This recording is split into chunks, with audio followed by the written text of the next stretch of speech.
اعوذ باللہ من الشیطان الرجیم بسم اللہ الرحمن الرحیم اللہم وفقنا لما تحب وترضى واجعل عاقبۃ امورنا خیرا ولا تکلنا الی انفسنا طرفۃ عین ابدا رب ادخلنی مدخل صدق واخرجنی مخرج صدق واجعل لی من لدنک سلطانا نصیرا۔ حالات و مناسبات میں چند اہم موضوعات ہیں۔ سب سے پہلے حادثات ہیں جو ملک کے اندر رونما ہوئے ہیں، جن میں افسوسناک حادثہ بلوچستان میں شیرانی کے علاقے میں بس حادثہ ہے۔ گزشتہ ہفتے دلخراش واقعہ رونما ہوا، جس میں راولپنڈی سے کوئٹہ جاتے ہوئے مسافرین کی بس کھائی میں گر گئی اور تیز رفتاری اور زمین کی ناہمواری، سڑک کی ناہمواری کی وجہ سے اور کئی جانیں وہاں پر ضائع ہوئی ہیں۔ یہ واقعات، حادثات روکے جا سکتے ہیں اگر بس ڈرائیور یا ٹریفک قوانین پر عمل درآمد کروایا جائے۔ یہ قیمتی جانیں جو ہر روز حادثات کا شکار ہوتی ہیں، انہیں روکا جا سکتا ہے بہرکیف، چونکہ ملک حکومتیں اور سیاستدان اور متعلقہ افراد اور بیوروکریسی یہ اور فضول کاموں میں مصروف ہیں، انہیں انسانی جانوں کے زیاں کا کوئی فکر چنتا نہیں ہے، اور خود لوگ بھی احتیاط نہیں کرتے، اور اس طرح کے واقعات آئے دن رونما ہو رہے ہیں۔ دوسرا حادثہ بھی بلوچستان ہی میں رونما ہوا ہے، اور حالیہ بارشوں نے، موسم برسات کی بارشوں نے بلوچستان میں سیلابی شکل اختیار کی ہے، جس کے نتیجے میں کچے مکانات اور آبادیاں زد میں آئے ہیں، اور اس کے نتیجے میں بھی دگنی تعداد بس حادثے سے وہ لقمہ اجل بن گئے ہیں۔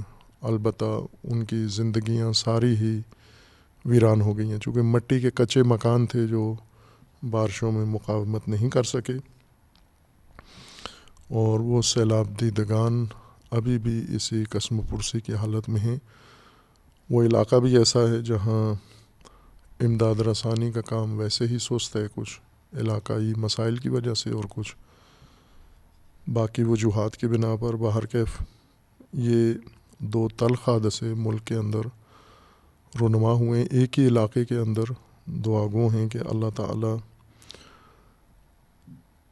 وفات پانے والوں کی مغفرت فرمائے اور ان کے اہل خاندان کو اللہ تعالی صبر دے، اور جو حادثہ دیدگان ہیں خصوصاً سیلاب میں، خداوند تعالی ان کی مدد کی توفیق حکمرانوں کو بھی دے اور عوام کو بھی، تاکہ یہ اپنے ہم وطن ہمارے جو سیلاب کا شکار ہو کر بے گھر بھی ہو گئے ہیں اور اثاثۂ زندگی ان کا بہہ گیا ہے اور جانی نقصان بھی حد سے زیادہ ہوا ہے، یہ اپنی معمول کی زندگی میں واپس آ سکیں۔ ملک کے اندر سیاسی ابتری شدت کے ساتھ جاری ہے، اور مہنگائی کے سیلاب نے جو پہلے سے طغیان آیا ہوا تھا، اس کے اندر روز بروز اضافہ ہو رہا ہے۔ موجودہ حکومت جو بڑے نعرے لگا کر اقتدار میں آئے تھے اور سابقہ حکومت کو متہم کر کے آئے تھے کہ ان سے ملک چل نہیں رہا، مہنگائی پہ کنٹرول نہیں ہو رہا، عوام کو عذاب دیا جا رہا ہے، یہ ان بھاشنوں کے ساتھ اقتدار میں آئے ہیں، اور وہ تباہی انہوں نے ایک مہینے کے اندر مچائی ہے جو سابقہ حکومت 4 سال میں بھی نہیں کر سکی، اور بے شرمی کے ساتھ اس کو جاری بھی رکھے ہوئے ہیں۔ نہ ان میں جھجک ہے، نہ انسانیت ہے، نہ خوف خدا ہے۔ اقتدار کے نشے میں اتنے مست ہیں کہ عوام کی ضرورتوں کی ہر بنیادی چیز عوام کی دسترس سے باہر کر دی ہے انہوں نے۔ مہنگائی کرتے ہیں، پٹرول کی قیمتیں بڑھاتے ہیں، انرجی کی قیمتیں بڑھاتے ہیں، بجلی کی قیمتیں بڑھاتے ہیں، گیس کئی گنا زیادہ مہنگی کر دیتے ہیں، اور پھر اس کا اثر باقی تمام اشیاء پر پڑتا ہے۔ ڈالر مہنگا ہوتا جا رہا ہے اور روپے کی قیمت کم ہو گئی ہے۔ اسی طرح جتنی بھی معیشتی بنیادیں ہیں وہ ساری کھوکھلی ہیں، ضعیف ہیں۔ فقط اس طغیان میں، عوام کے عذاب میں حکمران لطف اندوز ہو رہے ہیں، اور ایسے میں اب درمیانی مدت کے انتخابات بھی ہو رہے ہیں۔ وہ پارلیمانی سیٹیں جو اس بحران، سیاسی بحران کی وجہ سے خالی ہوئی تھیں، ان پر انتخابات ہو رہے ہیں، اور پھر یہی دونوں عذاب جماعتیں جنہوں نے ملک کی بنیاد نابود کی ہے، عوام اسی عذاب میں رہتے ہوئے، اسی بھوک کے عالم میں پھر ان کو ووٹ دینے کے لیے تیار ہیں۔ ظاہر ہے دونوں میں سے کسی ایک کو دیں گے، یا طبقہ مقتدرہ اسٹیبلشمنٹ جس کو چاہیں گے اس کو دیں گے یہ، اور اس طرح عوام پاکستان کے ان کی نجات کا اس عذاب سے کوئی نزدیک عمل نظر نہیں آتا کہ یہ مستقبل قریب میں پاکستانی عوام کو اس عذاب سے نجات ملے گی، چونکہ عوام کے اندر بھی یہ شعور موجود نہیں ہے، سیاسی شعور نہیں ہے، اجتماعی سماجی شعور نہیں ہے ان کے اندر، بنیادی انسانی زندگی کا شعور نہیں ہے ان کے اندر۔ ان کو جگتوں میں مصروف رکھا گیا ہے، ان کو فقط جذبات میں، احساسات میں مصروف رکھا گیا ہے، اور مذہب و سیاست ہر دو کو کھلواڑ بنا کر اس قوم کو اس حد تک بے شعوری کے پہنچا دیا ہے کہ جو لوگ ان پر عذاب ہیں وہی ان کے محبوب بھی ہیں، وہی ان سے ووٹیں مانگتے ہیں، اور یہ انہی کے لیے دوبارہ میدان میں اترنے کے لیے پھر تیار بیٹھے ہوئے ہیں۔ بہرکیف جو روش پاکستان میں اپنائی ہوئی ہے، سابقہ سے ہے، یہ پالیسی آج کی نہیں ہے، پہلے دور سے چلی آ رہی ہے، وہ پالیسی اور وہ روش اور وہ راستہ تھا ہی نابودی اور بربادی اور ذلت کا راستہ تھا، اور سب کو معلوم تھا، جانتے بھی ہیں سارے کہ یہ تباہی کا راستہ ہے، یہ ذلت کا راستہ ہے۔ یہی جماعت جو حکمران ہیں، انہی کے ایک سیاستدان نے ایک نجی محفل میں، جس کی بات ہم نے سنی ہے نزدیک سے، وہ ہر چیز اس پورے عمل کو شیطانی عمل قرار دے رہے تھے۔ وہ سیاستدان جو اس وقت وزیر بھی ہیں، ان کے بقول کہ یہ سب شیطانی کھیل ہے اور ہم سب شیطانی کھیل کھیل رہے ہیں۔ مجھے حیرت ہوئی کہ یہ شخص یہاں بیٹھ کر اس بات کو شیطانی عمل قرار دے رہا ہے جس کا خود بھی حصہ ہے، اور اس کو جاری بھی رکھے ہوئے ہیں اور اس کا حصہ بھی بنا ہوا ہے۔ اس کا بھی انہوں نے وہیں پہ جواب دے دیا کہ یہ ہماری مجبوری ہے، ہمیں یہ شیطانی کھیل کا حصہ بننا پڑتا ہے اور یہ عوام کے لیے عذاب بنانا پڑتا ہے۔ خوب ان کے لیے اقتدار مجبوری ہے، اقتدار کی ہوس و شہوت مجبوری اس نے بنا دی۔ عوام کو عذاب معذب ہونے میں، ذلیل ہونے میں اور خوار و رسوا ہونے میں کیا مجبوری ہے، یہ معلوم کرنا باقی ہے کہ یہ عوام کا کیوں محبوب مشغلہ یہ بن گیا ہے۔ طولانی راستہ پاکستان نے طے کرنا ہے، آگاہی، شعور اور بیداری کا۔ جب تک ملت کا شعور بلند نہیں ہوتا، سطح فہم میں تبدیلی نہیں آتی، نہ ملکی مسئلہ، نہ سیاسی، نہ عوامی اور نہ ہی مذہبی کوئی مسئلہ حل ہونے والا نہیں ہے۔ یہ بات طے شدہ ہے، اور بیداری اور آگہی عوام کے مزاج کی بات نہیں ہے۔ عوام ہرگز بیداری و آگہی کے خواہاں نہیں ہیں۔ وہ خواہاں ہیں، ایک تو یہ کہ سہولتوں کے خواہاں ہیں، اور دوسرا اس جاری زندگی کے لذتیں اور جاری زندگی کے مشغلوں کے خواہاں ہیں کہ جہاں پر انہیں سختی میں رہتے ہوئے بھی یہ جذباتی اور احساساتی ماحول میں تفریح فراہم ہوتی رہے جو انہیں کی جا رہی ہے۔ عملی زندگی میں ذلیل و خوار ہو جاتے ہیں، اس ذلت کی انہیں پرواہ نہیں ہے۔ خوب ظاہر ہے جو بیدار کرنے والے لوگ ہیں، جیسے تعلیمی طبقہ، تعلیمی شعبے سے تعلق رکھنے والے، جن لوگوں کے اختیار میں تعلیمی ادارے ہیں، یونیورسٹیاں ہیں، کالج ہیں، اسکول ہیں، مدارس ہیں، وہاں پر آگاہی و بیداری کا کوئی نصاب موجود نہیں ہے۔ میڈیا سب سے بدترین شکل میڈیا کی ہے جو عوام کو ورغلانے میں اور عوام کے جذبات سے کھیلنے میں اور عوام کی مشکلات کو اپنی معیشت کا ذریعہ بنایا ہوا ہے، میڈیا نے تجارت کا ذریعہ بنایا ہوا ہے۔ اور اسی طرح مذہبی طبقہ ہے جو یا سیاست میں آ گیا ہے یا تجارت میں آ گیا ہے، جن کا بنیادی فریضہ علماء دین کا قوم کو بیداری دینا، قوم کو آگاہی دینا، سطح شعور ان کا بلند کرنا ان کا بنیادی فریضہ تھا۔ ان تینوں نے اپنا کام چھوڑ دیا ہے اور اپنے کام کے بجائے یہ تجارت یا سیاست یا دیگر عوام پسند کاموں میں لگے ہوئے ہیں۔ اس وجہ سے ملکی صورتحال ہر پہلو سے ابتری کا شکار ہے اور جس کا خمیازہ بھی بھگت رہے ہیں۔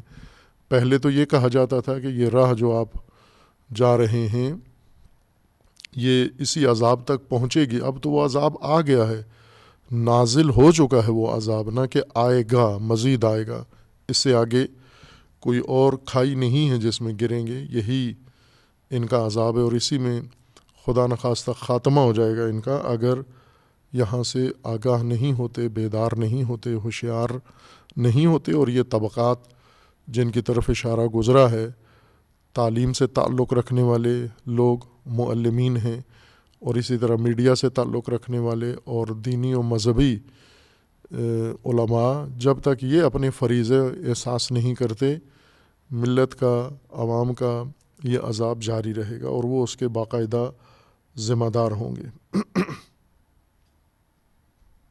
اسی طرح جس خطرے کی پہلے نشاندہی بارہا کئی سالوں سے کر رہے تھے کہ ملک کے اندر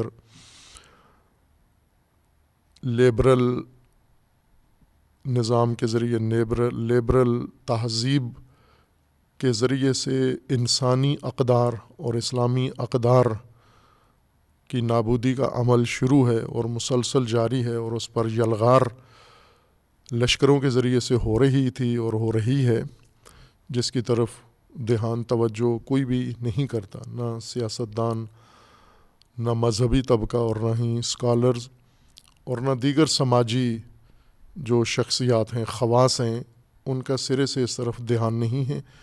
اور عوام جو اس یلغار کی زد میں ہیں، جن کی زندگیاں نابود ہو رہی ہیں، اس کا شکار ہو رہی ہیں، انہیں بھی اس کا احساس نہیں ہے۔ اور اس کی سب سے بدترین شکل فیمنزم، لیبرل فیمنزم کی صورت میں جاری ہے۔ ملک کے اندر عرصے سے خاندانی نظام کی تباہی کا عمل شروع ہے، یعنی مغربی طرز زندگی کے لیے یہاں میدان ہموار کیا جا رہا ہے۔ پہلے یہ مختلف گروہ، این جی اوز اور طبقات کرتے تھے، غیر محسوس طور پر کرتے تھے، پھر آہستہ آہستہ اس کو محسوس حد تک لے آئے ہیں اور پھر اسے نسل جوان میں فروغ دینا شروع کیا مختلف طریقوں سے، مختلف حربوں سے، اور کسی حد تک کامیاب بھی ہوئے ہیں، میڈیا کی بھی انہیں مدد حاصل ہے۔ اور پھر آگے بڑھتے بڑھتے انہوں نے اس کو برملا اظہار کرنا شروع کیا اور اس کے لیے قوانین بنانا شروع کیے تاکہ یہ یلغار باقاعدہ طور پر ایک قانونی شکل اختیار کر لے۔ عدالتوں کا سہارا لیا گیا، پارلیمان کا سہارا لیا گیا، اسمبلیوں میں خاندان کی نابودی کے بل پاس کروائے گئے۔ ریاست مدینہ میں وہ لوگ جنہوں نے مذہب کو ہتھیار کے طور پر استعمال کیا اقتدار کے حصول کے لیے اور مقدسات کا نام لے کر مقدسات کو برباد کیا، انہی کے دور میں جس ترتیب سے یہ بل بنائے گئے اور پاس ہوئے متعدد ہیں۔ ان میں سے ایک خاندان کی نابودی کا بل ہے، جس میں والدین کا جو خاندان کے اندر ایک مرکزی کردار ہے اس کو بالکل صفر کر دیا، زیرو کر دیا، اور بچوں کو مغربی طرز زندگی کے مطابق اکسایا گیا کہ بچے اپنے خاندانوں میں بغاوت کریں۔ اس بغاوت پر اکسایا گیا، عورت مارچ کے نام پر، میڈیا یلغار کے نام پر، ڈراموں کے نام پر، اور اس طرح ہر چیز کا سہارا لے کر آخرکار ان بچوں کو اکسایا گیا کہ یہ خاندانوں میں بغاوت کریں، اور پھر ان باغی بچوں کی حمایت کے لیے پولیس، عدالتیں اور سرکاری و غیر سرکاری محکمے اور NGOs میدان میں آئے ہیں، اور اب انہیں اس حد تک پہنچا دیا ہے انہوں نے کہ باقاعدہ طور پر بچوں کو بغاوت میں سہولتیں دینے کے لیے تیار ہیں، تاکہ ہر خاندان میں، ہر باحیا خاندان میں جہاں پر ایک خاندانی قدریں موجود ہیں، بچوں کو بچوں کے ہاتھوں سے والدین کی تذلیل، خاندانی نظام کا شیرازہ بکھیرنا، خاندانی نظام کا ربط توڑنا، اور ایک ہرج و مرج والی صورت تہذیب کے لحاظ سے بنانا۔ جس ملک میں معیشت بالکل کھوکھلی ہو چکی ہو، اور لوگ یہ 22 کروڑ 25 کروڑ عوام جن کے اوپر مہنگائی کا ایک عذاب، طوفان، طغیان کی صورت میں نازل ہو چکا ہے، جن کے پاس روزگار نہیں ہے، چونکہ کوئی حکومت روزگار فراہم نہیں کر رہی، کوئی ترقیاتی کام نہیں ہو رہا، کوئی ایسا اقتصادی منصوبہ نہیں ہے تاکہ یہ عوام کو کوئی انکم کا ذریعہ بھی ملے۔ ایک طرف سے بے روزگاری، دوسری طرف سے مہنگائی، افلاس، سطح زندگی کا نیچے آنا، یہ سب جرائم کو فروغ دینے کا گراؤنڈ ہے۔ یہ مجرم سازی کا ایک ذریعہ ہے۔ اگر کسی ملک کو یا کسی عوام کو کہ ہر فرد کو، عورت مرد کو، چھوٹے بڑے کو مجرم بنانا ہے، تو اس پر زندگی اتنی تنگ کر دیں کہ اپنی زندگی کے بقا کے لیے فقط جرائم کا سہارا رہ جائے۔ ہم آج پاکستانی قوم کو دیکھیں کہ ٹیکس ان کے اوپر طرح طرح کے من گڑھت ٹیکس لگا رہے ہیں، شرح سود بڑھا رہے ہیں، اور زندگی کا دائرہ ان کے اوپر تنگ کر رہے ہیں۔ آخر میں ایک صرف راستہ چھوڑا ہے ان کے لیے کہ جرائم سے کے ذریعے سے اپنا روزمرہ کا، اپنے بچوں کے پیٹ پالیں، اپنی روزمرہ کی ضرورتیں یا اپنی عادتیں پوری کریں۔ اور جرائم جس تناسب سے بڑھ رہے ہیں وہ افسوسناک ہے، اور اس طرف کوئی طبقہ متوجہ نہیں ہے، کوئی سنجیدگی ملک میں موجود نہیں ہے۔ سب اس عوامی یلغار میں، اس لہر میں، آندھی میں، سب کے سب اپنا مفاد حاصل کرنے کی کوشش کر رہے ہیں کہ جو بھی ماحول بنتا ہے ہم اسی کا حصہ بن جائے، اسی میں عہد معاہدے کرتے ہیں، اسی میں عہد و پیمان کرتے ہیں، اسی فساد میں اپنے لیے جگہ تلاش کرنے کی کوشش کرتے ہیں۔ جن لوگوں کو اس فساد کو روکنا چاہیے تھا وہ فسادیوں کا حصہ بن جاتے ہیں، ان کا جز بن جاتے ہیں، عہد و پیمان کرتے ہیں کہ ہمیں بھی اس میں شریک رکھیں، ہم پیچھے نہ رہ جائیں۔ خوب ظاہر ہے کہ ایک طرف سے عملی طور پر لوگوں کے لیے، جیسے پہلے رشوت کا نظام پاکستان میں کیوں لاگو ہوا؟ اس لیے کہ سطح زندگی لوگوں کی جو بنا دی گئی میڈیا کے ذریعے سے یا دیکھا دیکھی، اس کے لیے وسائل زندگی فراہم نہیں کیے گئے۔ لوگوں کو ایک سہولت پسند زندگی یا ایک وسائل کے بھرمار والی زندگی کی شکل تو دکھائی گئی، راستہ دکھایا گیا، لیکن اس تک حصول کے لیے، اس زندگی کے حصول کے لیے انہیں ذریعہ کوئی نہیں دیا گیا، جس کے نتیجے میں لوگوں نے رشوت کا سہارا لیا۔ مثلاً تعلیم مہنگی کر دی، تجارتی کر دی، پھر اس مہنگے تعلیم میں والدین کو ضرورت بنا دیا کہ اپنے بچوں کو مہنگے سکولوں میں ڈالیں۔ وہ مہنگے سکولوں کی فیسیں کہاں سے پوری کریں؟ رشوت کے ذریعے سے۔ لہٰذا یہ جرم اس وجہ سے پھیلا کہ لوگوں کی سطح زندگی کی ضروریات اور وسائل کا دائرہ پھیلا دیا گیا، اور ان کے درآمد کا کوئی اہتمام نہیں کیا گیا جائز اور درست۔ نتیجہ یہ ہوا کہ لوگوں نے یہ لگژری زندگی یا یہ اسٹیٹس کو کے لیے جرم کا سہارا لیا، رشوت کا سہارا لیا، کمیشن کا سہارا لیا، جس نے پورے ملک کو اپنی لپیٹ میں لے لیا ہے۔ آج کوئی کام کسی کا معمولی سا بھی بغیر حرام کھلائے یا بغیر حرام کھائے نہیں کرتے، کوئی بھی نہیں کرتا، نہ سرکاری دفتروں کے اندر ہوتا ہے اور نہ پرائیویٹ کسی شعبے کے اندر یہ کام ہوتا ہے۔ خوب یہ جرم رشوت والا، حرام خوری والا، یہ ملک کے زمامداروں نے اس کے لیے میدان ہموار کیا ہے۔ اگر نہ کرتے یہ جرم تو یہ اتنے جرائم، اگر یہ سیاسی جرم نہ کرتے اقتدار کے بدمست، تو یہ اتنا ظلم نہ ہوتا۔ اب جو صورتحال بنی ہے، یعنی یہ سابقہ طرز زندگی انہوں نے بنایا تھا جو جرائم کے ذریعے سے پورا ہو رہا تھا، یعنی اس کی ضروریات ہر فرد جرم کے ذریعے سے پوری کر رہا تھا۔ اب جو انہوں نے نئی لہر چلائی ہے مہنگائی کی اور مشکلات کی، یہ صرف رشوت والا جرم نہیں ہوگا بلکہ اب بڑے گھنونے جرائم ہوں گے۔ پہلے رشوت، مثلا آپ کسی دفتر میں جاتے ہیں تو وہ آپ سے ناجائز رقم کا مطالبہ کرتا ہے جو آپ کو ہر قیمت پر دینا ہوتا ہے۔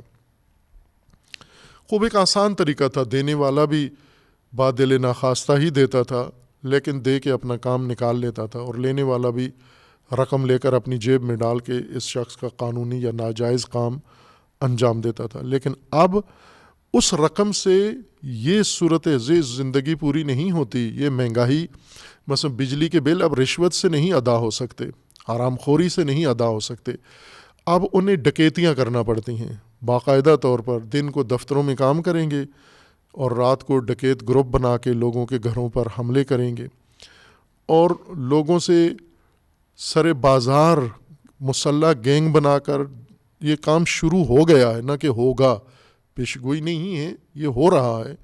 اس میں شدت آئے گی۔ ظاہر ہے جب ڈکیت ڈاکو اپنے گھر کا سارا نظام چلا رہے ہیں، ان کی ضرورتیں پوری ہیں، ساتھ ایک شریف آدمی ہیں جو جرائم نہیں کرتا، اس کی زندگی مشکلات کا شکار ہے، تو وہ سوچتا ہے کہ میں کیوں، جب یہ کر رہے ہیں تو میں کیوں پیچھے رہوں، لہٰذا وہ بھی جرم کا ہی سہارا لے گا، اور خطرناک جرائم پاکستان کے اندر پیدا ہو جائیں گے جن پر قابو پانا کسی کے لیے ممکن نہیں ہوگا۔ دہشت گردی سے زیادہ برا ماحول پاکستان میں بن جائے گا اگر یہ رویہ اور یہ انداز جاری رہا جو موجودہ حکمرانوں نے اور موجودہ اسٹیبلشمنٹ نے اور عالمی اداروں نے اور عوام نے، چاروں طبقات نے مل کر ملک کے اندر فراہم کیا ہے۔ یہ ایک بہت خوفناک تصویر ملک کی، مملکت کی بنتی جا رہی ہے، جس کے آثار نظر آ رہے ہیں۔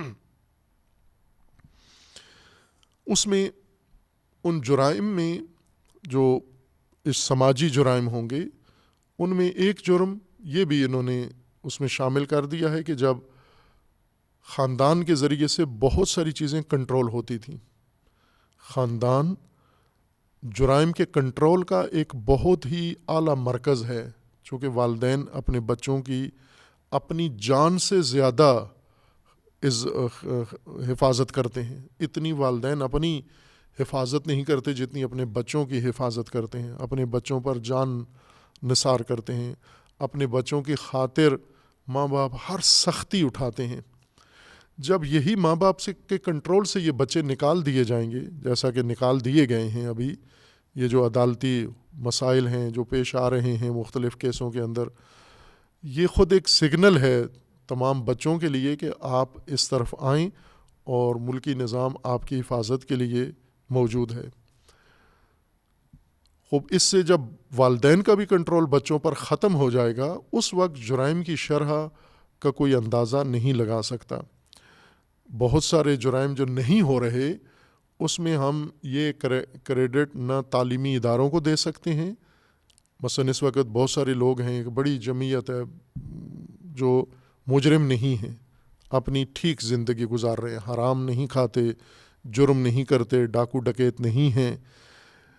اب یہ دیکھیں کہ یہ کس کی وجہ سے، کیوں نہیں ہیں یہ لوگ، یہ شخصیات، یہ بڑے لوگ، چھوٹے لوگ، جوان جو محفوظ ہیں جرائم سے، کس کی وجہ سے یہ محفوظ ہیں؟ پہلے نمبر پر نام والدین کا آتا ہے کہ والدین نے ان کی تربیت ایسے کی ہے، والدین نے ان کے اوپر اپنا کنٹرول رکھا ہے، والدین نے ان کے اوپر اپنی سرپرستی رکھی ہے، سایہ رکھا ہے، نظارت رکھی ہے، ان کی ضرورتیں خود پوری کی ہیں، خود سختیوں میں گئے ہیں، انہیں جرم کی طرف نہیں جانے دیا. تو یہ والدین کی وجہ سے ہے. اب جب آپ ایک طرف سے مہنگائی بڑھا رہے ہیں، ایک طرف سے معیشت برباد کر رہے ہیں، ایک طرف سے لوگوں پر دائرہ زندگی تنگ کر رہے ہیں، دوسری طرف سے والدین سے بھی کنٹرول لے رہے ہیں، چھین رہے ہیں، تو پھر جو صورتحال بنے گی ہر گھر کے اندر، جب لڑکوں کا کیا حال ہوگا، جب لڑکیوں کا یہ حال ہو چکا ہے عدالتوں کی مدد سے اور سرکاری محکموں اور وکیلوں کی مدد سے، جب لڑکیوں کا یہ حال بن چکا ہے جو اس وقت جا رہا ہے، تو آگے آپ دیکھ لیں کہ خاندان کے کنٹرول سے نکل کر لڑکے کیا کریں گے اور کیا کر رہے ہیں. جیسا کہ بعض اعداد و شمار ہیں، ابھی آپریشن پنجاب حکومت نے شروع کیا منشیات کے خلاف، نشہ جوانوں کے اندر عام ہو رہا ہے. خوب اس نشہ کو بھی کنٹرول کرنے کے لیے والدین سب سے بہترین کنٹرول کا ذریعہ ہیں. والدین کو ٹریننگ دی جائے، والدین کو آمادہ کیا جائے کہ وہ اپنے اولادوں کو کنٹرول کریں. اگر یہ والدین کے کنٹرول سے نکلے تو سب سے پہلی چیز جو ان کی انتظار میں بیٹھی ہو یہ نشہ ہے، پھر ان کا جنسی استحصال ہے، پھر بہکاری پن ہے ان کا، پھر آگے جرائم ہیں، قتل و غارت ہے، ڈکیتی ہے، اور جتنے فساد معاشرتی سماجی طور پر سوچ سکتے ہیں وہ سارے وجود میں آئیں گے اگر والدین سے یہ سسٹم لے لیا گیا. جس کے لیے ہمارے کچھ مجرمین یہ کام کر رہے ہیں، کچھ عدلیہ میں ہیں، کچھ پولیس میں ہیں، کچھ صحافت میں ہیں، کچھ وکالت میں ہیں، کچھ اور طبقات کے اندر ہیں. یہ سب مل کر پاکستان کی جرائم کے لیے میدان ہموار کر رہے ہیں. ہندوستان میں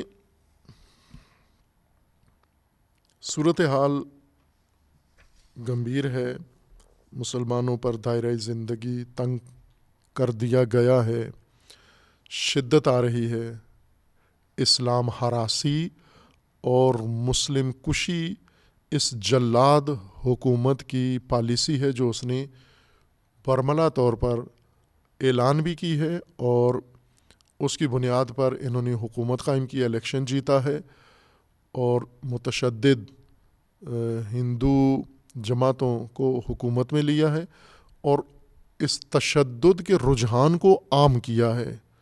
تمام طبقات کے اندر تشدد کو ایجاد کیا گیا ہے، اور اس پہ وقت لگا ہے. اگر ہندوستان کی سابقہ 10-15 سال کی تاریخ کو دیکھیں ہم، تو اس کے اندر یہ تشدد کا مرحلہ وار عمل یہاں تک پہنچایا گیا ہے. اس میں ایک تو تمام آثار اسلام کے ہندوستان کی سرزمین سے محو کرنا اس جلاد اسلام کش اور اسلام دشمن حکومت کا واضح کھلا شعار ہے.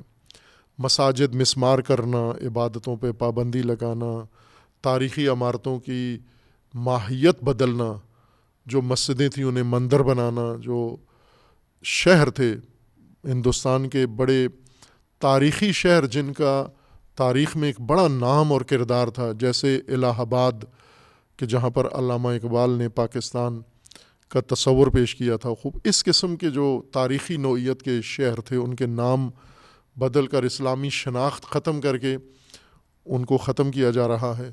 اور اسی طرح حیدرآباد جو تاریخ میں، ہندوستان کی تاریخ میں ایک بہت بنیادی کردار والا خطہ اور علاقہ ہے، اسلامی تہذیب کی جنمگاہ ہے در حقیقت، اور وہاں سے خود ہندوستان کو کتنا فیض پہنچا ہے. حیدرآباد جس نے ایک تہذیب پوری جنم دی ہے اور ایک نظام پورا اس کے لیے فراہم کیا ہے، اور اس فروغ کے اندر اس کی اتنی حیثیت ہے. اب اس کا نام بدلنے جا رہے ہیں. مسلم کشی کا رجحان عام کر دیا گیا ہے اور اکسایا جا رہا ہے مسلم خواتین، شخصیات اور ہر طبقے کے بارے میں. خوب یہ حالت متشدد بڑی ہے. اب یہ آخری جو واقعات ہوئے جس میں باقاعدہ حکومتی جماعت کے ترجمانوں نے توہین کی مقدسات دین کی، اسلام کی، رسول اللہ صلی اللہ علیہ وآلہ وسلم کی، ایک مسلمان صحافی نے اس توہین کو میڈیا پہ نشر کیا کہ یہ توہین ہو رہی ہے ٹی وی چینلز کے اوپر، اس صحافی کو پکڑ کے جیل میں ڈال دیا. مجرم آزاد ہے، صحافی زندان میں ہے، اور اس پر من گڑت کیس بنا کر اس کو آگے سزا دینے کی طرف لے جا رہے ہیں، اور اس پر خاموشی ہے. ہندوستان کے اندر آوازیں اٹھی ہیں. یہ پہلا موقع ہے کہ جب سے مسلم کشی اور اسلام ہراسی شروع ہوئی ہے اور آثار اسلامی ہندوستان میں مٹانا شروع ہوئے ہیں، پہلی دفعہ مسلمانوں نے ہندوستان میں ایک باقاعدہ رد عمل دکھایا ہے.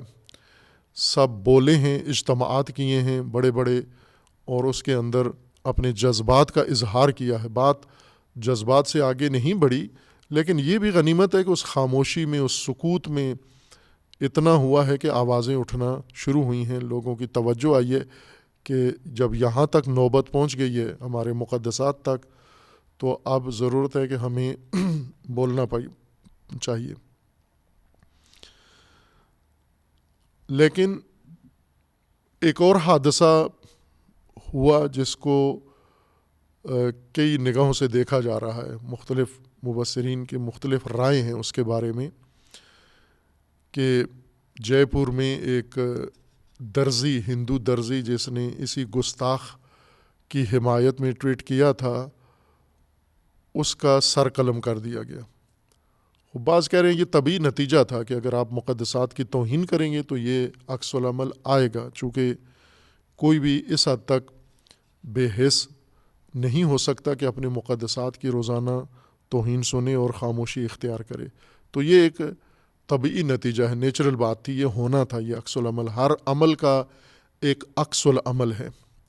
ایک یہ رائے پائی جاتی ہے. ایک یہ ہے کہ نہ، جب اس کی قرید کی گئی ہے پیچھے کہ جس پر یہ واردات ہوئی اور جنہوں نے کی ہے واردات، جب ان کا سراغ لگایا گیا تو اس میں اور خدشات ظاہر ہونا شروع ہوئے کہ وہ کام جو مودی سوچ رہا تھا اور اسے اپنے ٹائم فریم کے مطابق ذرا بعد میں انجام دینا تھا، اس کو شدت دینے کے لیے، سرعت دینے کے لیے، اس کے اندر تیزی اور شتاب پیدا کرنے کے لیے اس قسم کے واقعات شروع ہوئے ہیں اور یہ آگے بڑھیں گے. اور اس کے نتیجے میں چونکہ جب یہ رد عمل آئے گا اس طرح کا، تو جواباً اس رد عمل کا بھی رد عمل آئے گا. اور مودی یہی چاہتا ہے کہ ایک ایسا بلوہ عام کیا جائے ہندوستان کے اندر کہ سارے متشدد ہندو ایک دن یا ایک رات میں مسلمانوں کا کام ختم کر دیں گے. جس کے لیے انہوں نے پہلے ان کو باقاعدہ سوشل میڈیا کے ذریعے تربیت دی ہے کہ آپ اسلحہ فراہم کرو، چھرے، تلواریں، گنڈاسے، کلاڑیاں تیار کرو، بندوقیں تیار کرو مسلمانوں کو ختم کرنے کے لیے. یہ باقاعدہ ہندوستان میں کمپین چلی ہے میڈیا کے اوپر، جس کے ثبوت موجود ہیں. اور ظاہر ہے کہ جب پہلے لوگوں کو مسلح کریں گے اور اس آمادگی پر لے کے جائیں گے، اور کوئی ایک حادثہ بھی اس قسم کا یہ ماحول بنا سکتا ہے، یہ بلوہ کرا سکتا ہے یہ. اور اس پر شرمناک حد تک دنیا ساری کے مسلمان خاموش ہیں. ہر طبقہ مسلمانوں کا اس پر ساکت ہے. اور تعجب کی بات ہے کہ اتنی پستی اور اتنی بے حسی دنیا کے اندر آئے گی کہ مسلمان ہندوستان میں اس طرح سے ان کے بارے میں، ان کے قتل عام کے بارے میں، ان کو آگ، یعنی برما سے زیادہ خطرناک صورتحال ہندوستان میں ہونے جا رہی ہے. برما ایک ٹریلر تھا جو انہوں نے اس وقت اجرا کیا، دکھایا کہ ایسے ہو سکتا ہے، زندہ مسلمانوں کو دریاؤں میں پھینکا جا سکتا ہے، سمندروں میں زندہ کو آگ لگائی جا سکتی ہے، ان کی بستیاں اجاڑی جا سکتی ہیں، ان کی عورتوں بچوں کو کاٹا جا سکتا ہے. بائیں کہ وہاں بدھسٹ تھے، بدھسٹ ہندوؤں کی نسبت اتنے متشدد نہیں ہیں. جب انہوں نے یہ کام کیا اور اس میں بھی ہندوستان کا ہی ہاتھ تھا، تو اب ہندوستان کے اندر وہ مرحلہ اجرا کرنے کے لیے یہ اہتمام کیا جا رہا ہے اور یہ دنیا کو نظر آ رہا ہے. لیکن کوئی ملک مسلمان دنیا کا اس میں سوچ بھی نہیں رہا کہ اس طرح اگر خدا نہ کرے یہ ہو گیا تو پھر اس کے بعد یہ پھر پریس ریلیز دیں گے، بیانیے کریں گے. چونکہ ہندوستان حکومت کے ساتھ انہوں نے مفادات کے روابط رکھے ہوئے ہیں، عربوں نے، غیر عربوں نے، تجارتی منڈی ہے ہندوستان، ہر ایک کی خواہش ہے کہ ہندوستان میں جا کر اپنا پیسہ لگائے، سرمایہ لگائے، چونکہ ہندوستان میں جو پیسہ لگاتا ہے تو اس کو بہت زیادہ آمدن ہوتی ہے اس وسیع منڈی ہونے کی وجہ سے، باقی ملکوں پر ہندوستان کو ترجیح دیتے ہیں۔ اور مودی نے یہ کمزوری ان مسلمانوں کی اور بغیرتوں عربوں کی پکڑی ہے اور اس سے بخوبی فائدہ اٹھا کے آسودگی کے ساتھ اپنا کام کر رہے ہیں۔ ان بلوائیوں کو ہندوستان کے مسلمانوں کے خون سے اور ناموس سے اور نفوس سے کھیلنے کی اجازت دے رہا ہے اور میدان ہموار کر رہا ہے۔ خوب یہ بہت ہی افسوسناک ہے۔ اس طرف مسلمانوں کو چاہیے کہ یہ عید جو ہے جاری ہے، اس میں یہ قضیہ مسلمان ہندوستانوں کا، اس کو ایک عالمی سطح پر، عوام کی سطح پر اٹھایا جائے۔ میں حکمرانوں سے کوئی امید نہیں ہے جو مفاد پرست ہیں، اقتدار پرست ہیں، ان کے اندر ضمیر ہی نہیں ہے، انسانیت ہی نہیں ہے مسلمان حکمرانوں سے، تاکہ ان سے کوئی امید باندھی جا سکے۔ لیکن مسلمان عوام میں ابھی یہ حالت نہیں ہوئی، اور علماء یہ کام کر سکتے ہیں، اور ان کو عالمی سطح پر ایسا ماحول بنانا چاہیے کہ ہندوستان یہ جرأت نہ کرے، اور جو کام ہندوستان کر چکا ہے اس کی بھی قیمت ادا کرے، اور جو سوچ رہا ہے اس کی بھی بھاری قیمت ادا کرے۔ جتنا نقصان کرے گا اس سے بھاری قیمت کے گنا زیادہ قیمت بھی ادا کرنا پڑے اس کو، پھر مسلمانوں کے جان و مال و ناموس کا تحفظ ہندوستان میں ہو سکتا ہے۔ اس کے علاوہ دوسری کوئی صورت نہیں ہے۔ مسلمین اس عید کو مسلمانوں کے، ہندوستان کے مسلمانوں کی حمایت کے لیے مختص کریں۔ اس کے علاوہ جو موضوعات ہیں ان میں مشرق وسطیٰ ہے۔ مشرق وسطیٰ میں حالات بہت تیزی کے ساتھ بڑھ رہے ہیں، بدل رہے ہیں، اور مشرق وسطیٰ جو سوچا جا رہا تھا کہ شاید کئی دہائیوں میں یہاں تک پہنچے گا، اب کئی ہفتوں میں یا چند ہفتوں میں وہاں تک پہنچ گیا ہے۔ نزدیک ہے جو بائیڈن کا دورہ، سعودی عرب کا دورہ، اور اسرائیل کے تحرکات جو خطے میں انجام پا رہے ہیں۔ اس سینیریو میں ہم پہلے مناسبت کا جائزہ لیں جو اس وقت درپیش ہے، اور وہ ہے ایام ذی الحجہ 8۔ آج پاکستان کے افق کے مطابق 8 ذی الحجہ ہے، اور کل 9 ہے، یوم عرفہ ہے، اور اگلے دن اتوار کو عید ہے، عید اضحیٰ ہے۔ سعودی عرب کے افق کے مطابق آج عرفہ تھا اور کل عید ہے وہاں پر، اور حج کا فریضہ انجام دیا جا رہا ہے۔ یہ بہت اہم موضوع ہے جس کی طرف توجہ کی ضرورت ہے۔ حج وہ فیصلہ کن میدان ہے، عمل ہے جس سے مسلمان اپنے تعین شدہ دینی، قرآنی سارے اہداف و مقاصد حاصل کر سکتے ہیں۔ حج کے اندر اتنی توانائی اور اتنی گنجائش موجود ہے۔ حج کے علاوہ بھی بہت سارے ایسے تعلیمات اسلامی ہیں، جیسے جہاد ہے۔ جہاد کے ذریعے سے بہت سارے مقاصد حاصل ہو سکتے ہیں، لیکن جہاد سے حج جتنے مقاصد حاصل نہیں ہو سکتے۔ اگر ساری امت بھی جہاد میں شامل ہو جائے اور جہاد میں انہیں 100% کامیابیاں بھی نصیب ہو جائیں، پھر بھی حج کے ذریعے جو مقاصد امت کو حاصل کرنے اور کر سکتے ہیں وہ جہاد سے حاصل نہیں ہوں گے۔ اور حج کی تبیین و تفسیر و تشریح اس پہلو سے نہیں ہوئی۔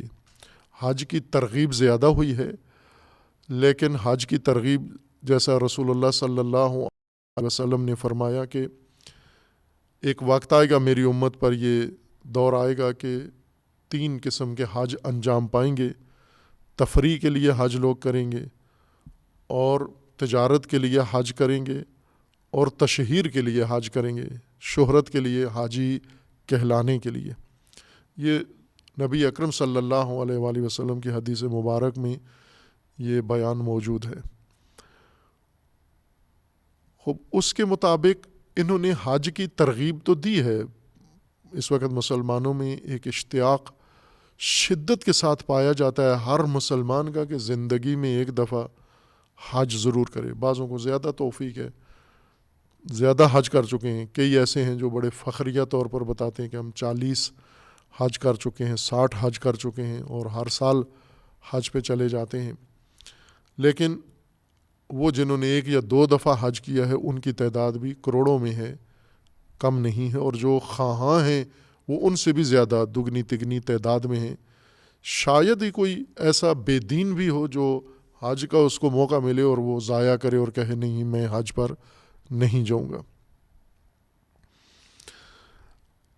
حج سے حکومتوں نے بہت فائدہ اٹھایا ہے، سب سے بڑھ کر بنو امیہ نے حج سے اپنے اقتدار کو مضبوط کیا ہے، حج سے مالی فائدے اٹھائے ہیں، اور حج سے اپنے رقیبوں کو پیچھے دھکیلنے کا کام لیا ہے، استفادہ کیا ہے انہوں نے۔ یعنی حج جس کے ہاتھ میں آ گیا اس نے اپنے مقاصد حج سے حاصل کرنے ہیں۔ اور آج جس طبقے کے ہاتھ میں حج کی زمام ہے، اختیار ہے، آل سعود، انہوں نے بھی حج سے اپنے سارے مقاصد حاصل کیے۔ پہلے انہوں نے ایک اقتدار کی مضبوطی کے لیے آل سعود نے 100 سال پہلے جو عمل شروع کیا تھا اور اپنا اقتدار قائم کیا، اس میں مذہبی تشدد کو ذریعہ قرار دیا انہوں نے۔ اور یہ تاریخ معلوم ہونی چاہیے آل سعود کی، خصوصاً اہل پاکستان کو، اور پاکستان کے بھی اہل سنت کو یہ تاریخ زیادہ جاننا ضروری ہے کہ آل سعود کے اقتدار کے قائم کرنے میں کتنے لاکھ اہل سنت کا خون بہایا گیا ہے۔ میں شیعہ کا حوالہ نہیں دیتا، جو قتل عام آل سعود نے شیعہ کا کیا ہے۔ اہل سنت اپنی صف کو دیکھیں کہ سرزمین حجاز رنگین ہے ان کے بھی خون سے۔ آل سعود نے کسی پر رحم نہیں کیا۔ انہوں نے ایک ایسا نظریہ اپنایا، اس کے مطابق جو شخص نہیں ہوتا تھا وہ محدور و دم، اس کا خون بہانا جائز بلکہ واجب ہوتا تھا۔ یہی جو متشدد نظریہ قائم کیا گیا، اس متشدد نظریے نے پیروان محمد ابن عبد الوہاب نے یہ تشدد شروع کیا، اور ساتھ ساتھ شاہی خاندان آل سعود انہوں نے یہ قیامت برپا کی۔ اور کوئی ایسا خطہ سرزمین حجاز میں نہیں تھا اور اس کے اطراف میں جہاں پر ہزاروں لاکھوں انسانوں کی گردنیں نہ کاٹی گئی ہوں۔ ایک ایک دن میں پوری آبادی خالی کر دی گئی۔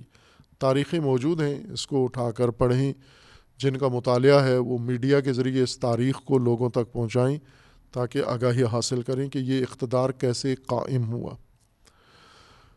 اور اس میں سب سے زیادہ انہوں نے استفادہ حج سے کیا۔ حج یعنی مکہ و مدینہ دیر سے ان کے قبضے میں آیا۔ انہوں نے باقی خطے آل سعود نے پہلے اپنی حکومت قائم کر لی تھی، اور یہ خطہ بہت دیر سے آخر میں ان کے ساتھ ضمیمہ ہوا، اور وہ بھی مکر و مکاری کے ساتھ بھی اور تشدد دونوں استعمال کر کے انہوں نے مکہ و مدینہ کا اختیار اپنے کنٹرول میں لیا۔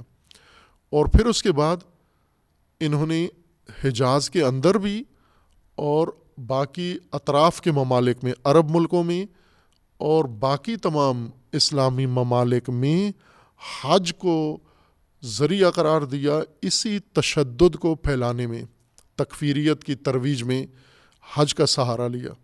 حج جس کے بھی اختیار میں ہوگا، وہ باطل ہی کیوں نہ ہو، وہ مسلط ہو جائے گا مسلمانوں کے اوپر۔ چونکہ حج کو ایک ایسی مرکزیت حاصل ہے، کعبہ کو ایک ایسی حیثیت حاصل ہے اللہ تعالیٰ نے دی ہے کہ جو بھی کعبہ پر مسلط ہوگا سمجھو پورے عالم اسلام پر مسلط ہے وہ۔ اور اسی وجہ سے آل سعود کے لیے اقتدار کا جو منصوبہ بنانے والے تھے انگریز، ان کے تعاون سے، ان کی مدد سے انہوں نے مکہ مدینہ کا اختیار حاصل کیا ترکوں سے، اور ترکوں کو توڑنے میں، ترک سلطنت عثمانی خلافت کو توڑنے میں، اس کے ٹکڑے ٹکڑے کرنے میں برطانیہ نے جو کردار ادا کیا، اور یہ عرب قبائل جو آج اقتدار میں ہیں انہوں نے مل کر اس مرکزیت کو ختم کیا. چونکہ ترکوں کے پاس بھی سب سے بڑا ذریعہ اپنی حکومت کا اتنا آستانہ اور ترکی نہیں تھا جتنی اہمیت ان کے پاس مکہ و مدینہ کی تھی، کہ جب ترکوں کے پاس مکہ و مدینہ تھا تو ترکوں کی حکومت تھی، اور برطانیہ نے یہ بھانپ لیا کہ مکہ و مدینہ جس کے پاس ہے اسی کا تسلط ہوگا ہر چیز کے اوپر. خوب اس بنیاد پر انہوں نے ترکوں سے مکہ و مدینہ نکالنے کے لیے یہ تدبیر کی اور کامیابی حاصل کی. مکہ و مدینہ نہیں سنبھال سکے ترک، اور نتیجتاً جس دن مکہ و مدینہ ان کے ہاتھ سے گیا اسی دن ان کی سلطنت بھی ختم ہو گئی، اور آل سعود کو مسلط کر دیا. آل سعود مکہ و مدینہ پر مسلط اس لیے نہیں ہوئے کہ صرف مکہ و مدینہ میں بیٹھے رہیں گے، اکتفا کریں گے، بلکہ مکہ و مدینہ کو بنیاد قرار دے کر یہ باقی سارے عالم اسلام پر مسلط ہو جائیں گے. اور یہ کیا انہوں نے، تکفیریت کو پھیلایا، نشر کیا، مضبوط کیا، اور اسی طرح وہاں پھر تیل اور گیس کی ثروت بعد میں آئی. تشدد پہلے سے شروع ہو چکا تھا، یہ مسلط پہلے ہو چکے تھے جب ان کے پاس اونٹوں کے علاوہ کچھ بھی نہیں ہوتا تھا. اس وقت صرف ان کے پاس بندرگاہوں کی تجارت تھی یا کچھ اور سمندری وہ شکار تھا، یا سیپیاں تھیں یا موتی تھے نکالتے تھے اور ان کے ذریعے سے یہ کام کرتے تھے، یا غلاموں کی تجارت، انسانی سمگلنگ کا کام کرتے تھے، یہ افریقہ سے لا کر ان کی خرید و فروخت کرتے تھے اور لوٹ مار کرتے تھے، دوسرے ممالک پر سرحدوں پر حملے کر کے اپنی ضرورتیں پوری کرتے تھے. تیل و گیس کی ثروت جب آئی اور مکہ و مدینہ پہلے سے ان کے اختیار میں تھا، دولت بھی ان کے پاس آ گئی، تو اتنی تیزی سے انہوں نے وہ تسلط جو شاید بہت دیر سے ہونا تھا وہ تیزی سے انہوں نے قائم کر لیا. لیکن یوں نہیں تھا کہ آل سعود کو مکہ و مدینہ کا وارث بنانا برطانیہ کا مطمع نظر تھا، یہ نہیں تھا، بلکہ اصل میں مکہ و مدینہ کو صہیونیت کے اختیار میں دینا ان کا مقصد تھا. ترکوں کے پاس اگر ہو تو ترکوں سے صہیونی لے لیں، یہ ناممکن تھا. صہیونیوں کے لیے پہلے ترک مرکزیت ختم کرنا ضروری تھا، اور وہ ختم ہو گئی تو صہیونیوں کے لیے جگہ بنی کہ وہ فلسطین میں آ کر اپنا ٹھکانہ بنا لیں. یہ بھی برطانیہ نے کیا، اور بعد میں امریکہ نے، جب امریکہ برطانیہ کی جگہ آ گیا، استعمار کی جگہ استکبار آ گیا، پھر وہ سارے کام ٹھیکے اور کام سارے امریکہ نے سنبھال لیے، اور برطانیہ اس کا ایک پالتو بن گیا، اس کی پاؤں چاٹنے والا مکار. انہوں نے سب سے پہلے قبلہ اول مسلمین کا صہیونیوں کو دیا، یہ آغاز تھا. قبلہ اول سے مسلمانوں کی حیثیت پہ ضرب لگی، لیکن یوں نہیں کہ مسلمانوں کی بنیاد قبضے میں آ گئی ہو. چونکہ قبلہ اول مسلمانوں کے لیے مقدس ضرور تھا، لیکن مرکزیت اس کو حاصل نہیں تھی. قبلہ کی تبدیلی کے بعد مکہ کو مرکزیت حاصل تھی، کعبہ کو مرکزیت حاصل تھی، مدینہ کو مرکزیت حاصل تھی.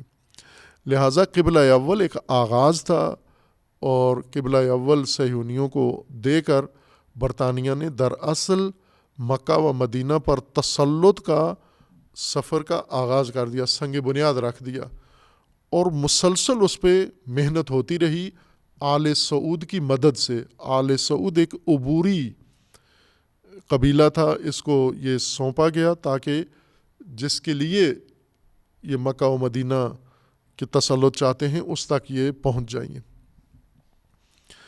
اور ایسا ہی رہا. آل سعود نے مکمل طور پر ہر وہ کام، بن سلمان نے اپنے MBC ٹیلی ویژن کے اوپر اقرار کیا ہے کہ ہر کام جو اس وقت برطانیہ کی ضرورت تھی انہوں نے ہمیں کہا، ہم نے انجام دیا ہے، اب اس کی ضرورت نہیں ہے، لہٰذا اب ہم ختم کر رہے ہیں۔ حتیٰ مذہب کا نام لے کر اس نے کہا کہ وہابیت اس وقت کی ضرورت تھی، اب ختم ہو گئی، اب سعودیہ میں وہابیت رسمی مذہب نہیں ہے، بلکہ اس کی جگہ اس نے نام لیا ہے ایسا لیبرل اسلام جو سب کے لیے، یعنی کافر کو بھی پسند ہو، مسلمان کو بھی پسند ہو، اور ہر فاسق فاجر کو بھی پسند ہو، سب آدمیوں کو راضی رکھے، ایسا اسلام، جدید روشن اسلام۔ باقاعدہ اس کے انٹرویو ہیں، الفاظ ہیں، ٹی وی کے اوپر نیٹ پہ موجود ہیں، وہ سنے جا سکتے ہیں۔ یہ اس نے کھل کے اعلان کیا کہ اس وقت کی وہ ضرورت تھی تشدد والی چیز، آج لیبرل کی طرف ہم آئے ہیں تو ہم نے لیبرل اسلام آج نافذ کرنے، لہٰذا اس کے خاتمے کا اس نے باقاعدہ اعلان کر دیا۔ خوب اب آپ توجہ کریں کہ ابھی جو بائیڈن کا دورہ طے پایا ہے کہ سعودی عرب کا دورہ کرے گا، مشرق وسطیٰ کا، اور اس دورے میں پہلی دفعہ امریکی صدر کے تفصیل میں، دورے کے پروٹوکول میں مدینہ بھی رکھا گیا ہے کہ مدینہ بھی جائے گا جو بائیڈن امریکی صدر، جس کی تیاریاں مکمل کر لی گئی ہیں۔ ابھی جو لوگ گئے ہوئے ہیں حج پہ مشرف ہیں، جن کے ساتھ رابطہ ہے پاکستانیوں کا، کچھ مدینہ کی زیارت کر چکے ہیں، کچھ حج کے بعد جاتے ہیں، ان سب سے پوچھ لیں آپ، یا ویسے بھی آج کل آسان ہے سرچ کرنا کہ مدینہ اور مکہ کے راستے میں جگہ جگہ ٹریفک بورڈ جیسے بورڈ بڑے بڑے لگے ہوئے تھے، جس میں لکھا ہوا تھا کہ صرف مسلمان، یعنی ان دو شہروں میں مسلمان کے لیے جانا مجاز ہے، غیر مسلم نہیں جا سکتا، بورڈ لگے ہوئے تھے۔ البتہ ان بورڈ کے باوجود بھی غیر مسلم مکہ میں بھی تھے، مدینہ میں بھی تھے، خصوصاً جو کمپنیاں وہاں پر تعمیراتی کام کر رہی ہیں یا رفائی فلائی کام کر رہی ہیں یا اور سرکاری غیر سرکاری نجی کام کر رہی ہیں، ان کے جتنے کارندے ہیں، ان کے جتنے ورکر ہیں، وہ سارے اکثر غیر مسلم ہیں، ہندو ہیں، سری لنکن ہیں، دیگر ممالک سے ہیں، کچھ مغربی ممالک سے ہیں، اپنے شہروں میں بھی رہتے ہیں، کیمپوں میں بھی رہتے ہیں، یعنی کوئی ممانعت نہیں تھی عملاً غیر مسلم کے لیے، بلکہ یہ جتنے ہوٹل بنے ہوئے ہیں غیر مسلمز کے ہیں، ان کی ڈرائنگ ڈیزائن سارے غیر مسلم نے بنائے ہوئے ہیں۔ غیر مسلم اہل کتاب ہوں یا مشرکین بت پرست ہوں، کسی کے لیے کوئی قدغن نہیں تھی، لیکن بورڈ لگے ہوئے تھے۔ اب جو بائیڈن کے لیے چونکہ اس نے مدینہ جانا ہے تو یہ بورڈ ہٹا دیے گئے ہیں، صرف مسلم والا بورڈ ختم کر دیے گئے ہیں، اور مدینہ کو باقاعدہ طور پر جو بائیڈن کے دورے کے لیے تیار کیا جا رہا ہے، اس کے راستے، ورودی راستے، اس کے شہر کے مختلف حصے، اور ظاہر سی بات ہے کہ مدینہ میں مرکزی چیز تو ایک ہی ہے، اور وہ ہے روضہ رسول اکرم صلی اللہ علیہ وآلہ وسلم اور مسجد النبی، جو اصل نگین ہے مدینہ کا، جس کے محور میں سارا شہر قائم ہے، تو ظاہر سی بات ہے وہ وہاں بھی جائے گا، اپنے منصوبے کے مطابق وہاں بھی جائے گا۔ یعنی یہ ایک اعلان ہوگا جو بائیڈن کا وہاں جانا، کہ جیسے قدس کو، بیت المقدس کو ایک دن ہم نے تسخیر کیا تھا، جھنڈا لہرایا تھا، اور برطانوی وزیر اعظم نے دورہ کیا، امریکی صدر نے دورہ کیا اور وہاں پر اپنے پرچم گاڑے اور لہرائے، اسی طرح مکہ اور مدینہ میں بھی اب یہ داخل ہو کر یہ پرچم اپنے گاڑیں گے کہ یہ بھی تسخیر ہو چکا ہے، اور اس کے لیے باقاعدہ معاہدہ پہلے سے بنا لیا گیا ہے، اور اس کے مقدمات سارے انجام پا رہے ہیں جو بائیڈن کے لیے۔ ساتھ ہی یہ بھی خبر آئے کہ اس وفد میں جو بائیڈن کے ساتھ ہوگا، ایک باہری وفد اسرائیل کا بھی اس کے اندر ہوگا۔ ایک اسرائیلی وفد اس کام کے لیے پہلے ہی دورہ کر چکا ہے مدینہ کا دورہ کر کے حالات کا جائزہ لے کے ساری چیزیں وہ کر چکے ہیں۔ یہ جو امریکی اخبار میں، اسرائیلی اخبار میں اور بعض مشرق وسطیٰ کے خبروں میں آیا ہے، اخبارات نے بھی لکھا ہے، چینلز نے بھی، اس کے نیوز ایجنسیز نے بھی خبر دی ہے کہ یہ وفد پہلے ہی صہیونیوں کا مدینہ کا دورہ کر چکا ہے، اور جو بائیڈن کے دورے کے لیے اور اسرائیلی وفد کے دورے کے لیے میدان ہموار کر رہا ہے، اور کوئی بعید نہیں ہے کہ مدینہ میں ہی وہ معاہدہ جس کا نام انہوں نے معاہدہ ابراہیم رکھا ہوا ہے، ڈونلڈ ٹرمپ نے ایک معاہدہ کروایا تھا عرب ملکوں کو، اسرائیل کے ساتھ، یہودیوں کے ساتھ، صہیونیوں کے ساتھ ایک معاہدہ کروایا تھا، اور اس کا نام اس نے معاہدہ ابراہیم رکھا تھا۔ معاہدہ ابراہیم کا معنی یہ ہے کہ دو مذہب، دو دین، ایک اسلام اور یہودیت، یہ دونوں ابراہیمی مذہب ہیں، تیسرا بھی ابراہیمی ہی ہے، اور وہ ہے نصرانیت یا عیسائیت۔ عیسائیت بھی ابراہیمی دین یا ابراہیمی مذہب شمار ہوتا ہے، اسلام بھی اور یہودیت بھی، چونکہ یہ اولاد ابراہیم میں سے ہیں۔ یہود پیروکار ہیں حضرت موسیٰ علیہ السلام کے، اور حضرت موسیٰ بنی اسرائیل میں سے ہیں، بنی اسرائیل اولاد یعقوب ہیں، یعقوب فرزند ہیں اسحاق کے، اور حضرت اسحاق بیٹے ہیں حضرت ابراہیم کے۔ بس یہود کے جتنے انبیاء ہیں وہ سب کے سب ابراہیمی انبیاء ہیں۔ اور اس کے بعد حضرت مسیح علیہ السلام کی ولادت ہوئی حضرت مریم سلام اللہ تعالیٰ علیہا سے، اور حضرت مریم بھی بنی اسرائیل سے ہیں، حضرت زکریا بھی بنی اسرائیل سے ہیں۔ خوب یہ بھی ایک اسرائیلی ہی سلسلہ ہے، یعنی حضرت یعقوب کی اولاد میں سے یہ سلسلہ جنہوں نے اللہ نے ان کو شریعت دی، کتاب دی، دین دیا، اور نصرانیت پیدا ہوئی عیسائیت کے نام سے۔ اور پھر اسلام حضرت ابراہیم کے دوسرے فرزند حضرت اسماعیل کی اولاد سے نبی اکرم حضرت محمد مصطفیٰ صلی اللہ علیہ وآلہ وسلم کے ذریعے سے یہ دین شروع ہوا، آغاز ہوا۔ تو یہ بھی ابراہیمی دین ہے، یہ تین ابراہیمی دین ہیں۔ ابراہیمی ادیان کے اتحاد و وحدت کے لیے عرصے سے مقامی طور پر مشرق وسطیٰ میں بھی کوششیں تھیں، سنجیدہ کوششیں، کہ ابراہیمی ادیان آپس میں متفق ہو جائیں، خصوصاً جب کمیونزم کا دورہ تھا اور تسلط تھا سوویت یونین کا، اور الہادی تفکر، الہادی فلسفہ اور ضد دین فلسفہ لینن کا نافذ تھا روس کے اندر، اور تدریجاً ہر سرزمین کو تسخیر کرتے جا رہے تھے کمیونسٹ اور مارکسسٹ۔ اس وقت بھی یہ نظریہ پیدا ہوا کہ ادیان ابراہیمی آپس میں ایک اتحاد کریں، اور اس اتحاد میں یہ تینوں ادیان، مسلمان، عیسائی اور یہود، یہ مل کر اور اس الہادی کمیونزم کے مقابلے میں کوئی مشترکہ محاذ بنائیں، اور کیا بھی انہوں نے، کانفرنسیں ہوئیں ادیان ابراہیمی کے نام سے۔ اس کے بعد بھی بہت سارے نظریے ہیں۔ یہ ایک بہت دلچسپ موضوع ہے کہ ابراہیمی مرکزیت یا ابراہیمی عنوان کے ساتھ ان ادیان کو آپس میں قریب کیا جائے۔ آپ کو یاد ہوگا کچھ عرصہ پہلے پاپ، موجودہ جو پاپ ہیں عیسائیت کے پیشوا، یہ نجف اشرف میں گئے، اور مسلمانوں کے اور خصوصاً شیعوں کے رہنما حضرت آیت اللہ سیستانی حافظہ اللہ سے ان کی ملاقات ہوئی، دیدار ہوا، جو وہ ایک تاریخی اور بہت اہم دیدار سمجھا گیا تھا، یعنی ملاقات ہوئی ان کی۔ وہ اسی سلسلے کی ایک کڑی ہے، چونکہ یہی پاپ صاحب پہلے مفتی اعظم مصر کے، جو جامعۃ الازہر کے وائس چانسلر ہیں، متحدہ عرب امارات میں ایک دستاویز سائن کر چکے تھے یہ پاپ۔ وہی دستاویز یہ آغا سیستانی کے ساتھ بھی سائن کرنے کے لیے گئے تھے، اور یہ اسی سلسلے کی ایک کڑی تھی کہ ادیان ابراہیمی آپس میں یہ ڈائلاگ کریں، بیٹھیں، اتحاد کریں، جو بظاہر ایک بہت احسن قدم ہے۔ اگر یہ علماء، اگر یہ مذہبی پیشوا، اگر پاپ یہ کام کریں، اور مجتہدین تشیع یہ کام کریں، اور مفتیان اہل سنت یہ کام کریں، یہ بہت اعلیٰ، اور یہود کے خاخام یہ کام کریں، تو یہ بہت ہی بہترین کام ہے۔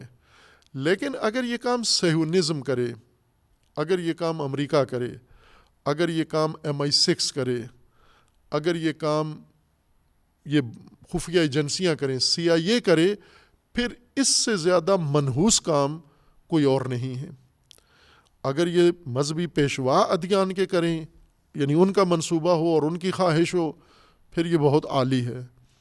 لیکن ایسے لگتا ہے کہ یہ ان کا منصوبہ نہیں ہے، بلکہ اس کے پیچھے صہیونی نظریہ ہے۔ صہیونیت یہود کے اندر پیدا ہونے والا ایک نظریہ ہے کہ آپ یہودیت کو مذہب کو استعمال کر کے پورے مشرق وسطیٰ پر قبضہ کریں اور پوری دنیا پر قبضہ کر کے ایک حکومت آپ قائم کریں. یہ صہیونی نظام ہے. خوب اس صہیونیت کے سائے میں یہ کام ہو رہا ہے. یہ معاہدہ ڈونلڈ ٹرمپ نے باقاعدہ 4 عرب ملکوں کے ساتھ اسرائیل کا کیا. متحدہ عرب امارات، بحرین، سعودی عرب اور چوتھا ملک اس وقت مراکش تھا ظاہراً یا ٹیونس تھا. ان کے ساتھ یہ معاہدہ کیا. عمان اور سوڈان بھی اس کے اندر شامل کیے، لیکن یہ بعد میں کیے تھے. پہلا یہ بحرین کے دارالخلافہ منامہ میں یہ سائن ہوا یہ معاہدہ ابراہیم 2020 میں، اور اس کے مطابق انہوں نے تمام عرب ملکوں نے اسرائیل کے ساتھ تعلقات قائم کرنے ہیں جو کر لیے گئے ہیں. اور اس نے ڈونلڈ ٹرمپ نے یہ کوشش کی کہ اپنی صدارت کے خاتمے سے پہلے سعودی عرب کے ساتھ بھی رسماً سفارتی تعلقات قائم ہو جائیں. یہ اس نے بہت کوشش کی، ایڑی چوٹی کا زور لگایا، لیکن شاید سعودی عرب میں کچھ مسائل مراحل باقی تھے جس وجہ سے یہ اپنے انتہائی اس تک نہیں پہنچا، مرحلے تک. اب پہنچایا ہے. جو بائیڈن نے اس مرحلے کو نہائی شکل دینے کے لیے، آخری شکل دینے کے لیے مقدمات سارے فراہم کر لیے ہیں، اور اس معاہدہ ابراہیم کے مطابق یہ اب سعودی عرب آئے گا. سعودی عرب میں بن سلمان نے پہلے سے ہر چیز اس کے لیے مکمل آمادہ کر دی ہے، اور اس آمادگی کا ایک حصہ جو آج سعودی عرب کے اندر انجام پایا ہے، جس کی طرف مسلمانوں کی، حاجیوں کی اور سب کی، مفتیوں کی توجہ ہونی چاہیے، مجتہدین کی توجہ، وہ یہ ہے کہ آج حج کے اندر ایک بڑا اہم کام عرفہ کا وقوف ہے، جو پاکستان میں کل ہے 9 ذی الحجہ، یوم عرفہ کہتے ہیں اس کو، روز عرفہ، تاکہ حاجی میدان عرفہ میں جا کر وقوف کرتے ہیں آدھے دن کا، ظہر سے لے کر، زوال سے لے کر غروب تک وہاں پر اس میدان میں یہ توقف کرتے ہیں، ٹھہرتے ہیں، فقط سٹے کرتے ہیں. ظاہر ہے اس میں 2 نمازیں آ جاتی ہیں، یہ 4 نمازیں ہیں، ظہر بھی آ جاتی ہے، عصر بھی آ جاتی ہے، مغرب بھی آ جاتی ہے، اور وہاں پر مستحب ہے، سارے مسلمان مل کے پڑھتے ہیں، یعنی مغربین ملا کے پڑھتے ہیں یہ نمازیں، سنی بھی اور شیعہ بھی. شیعہ تو ویسے پڑھتے ہیں ملا کر، سنی بھی وہاں پر ترجیح حکم یہ ہے کہ وہاں ملا کے پڑھیں. یہ ایک اہم رکن ہے. حج اکبر یہیں سے شروع ہوتا ہے. اس سے پہلے جو حج کے مراسم اور مناسک انجام پاتے ہیں انہیں عمرہ کہا جاتا ہے، عمرہ تمتع.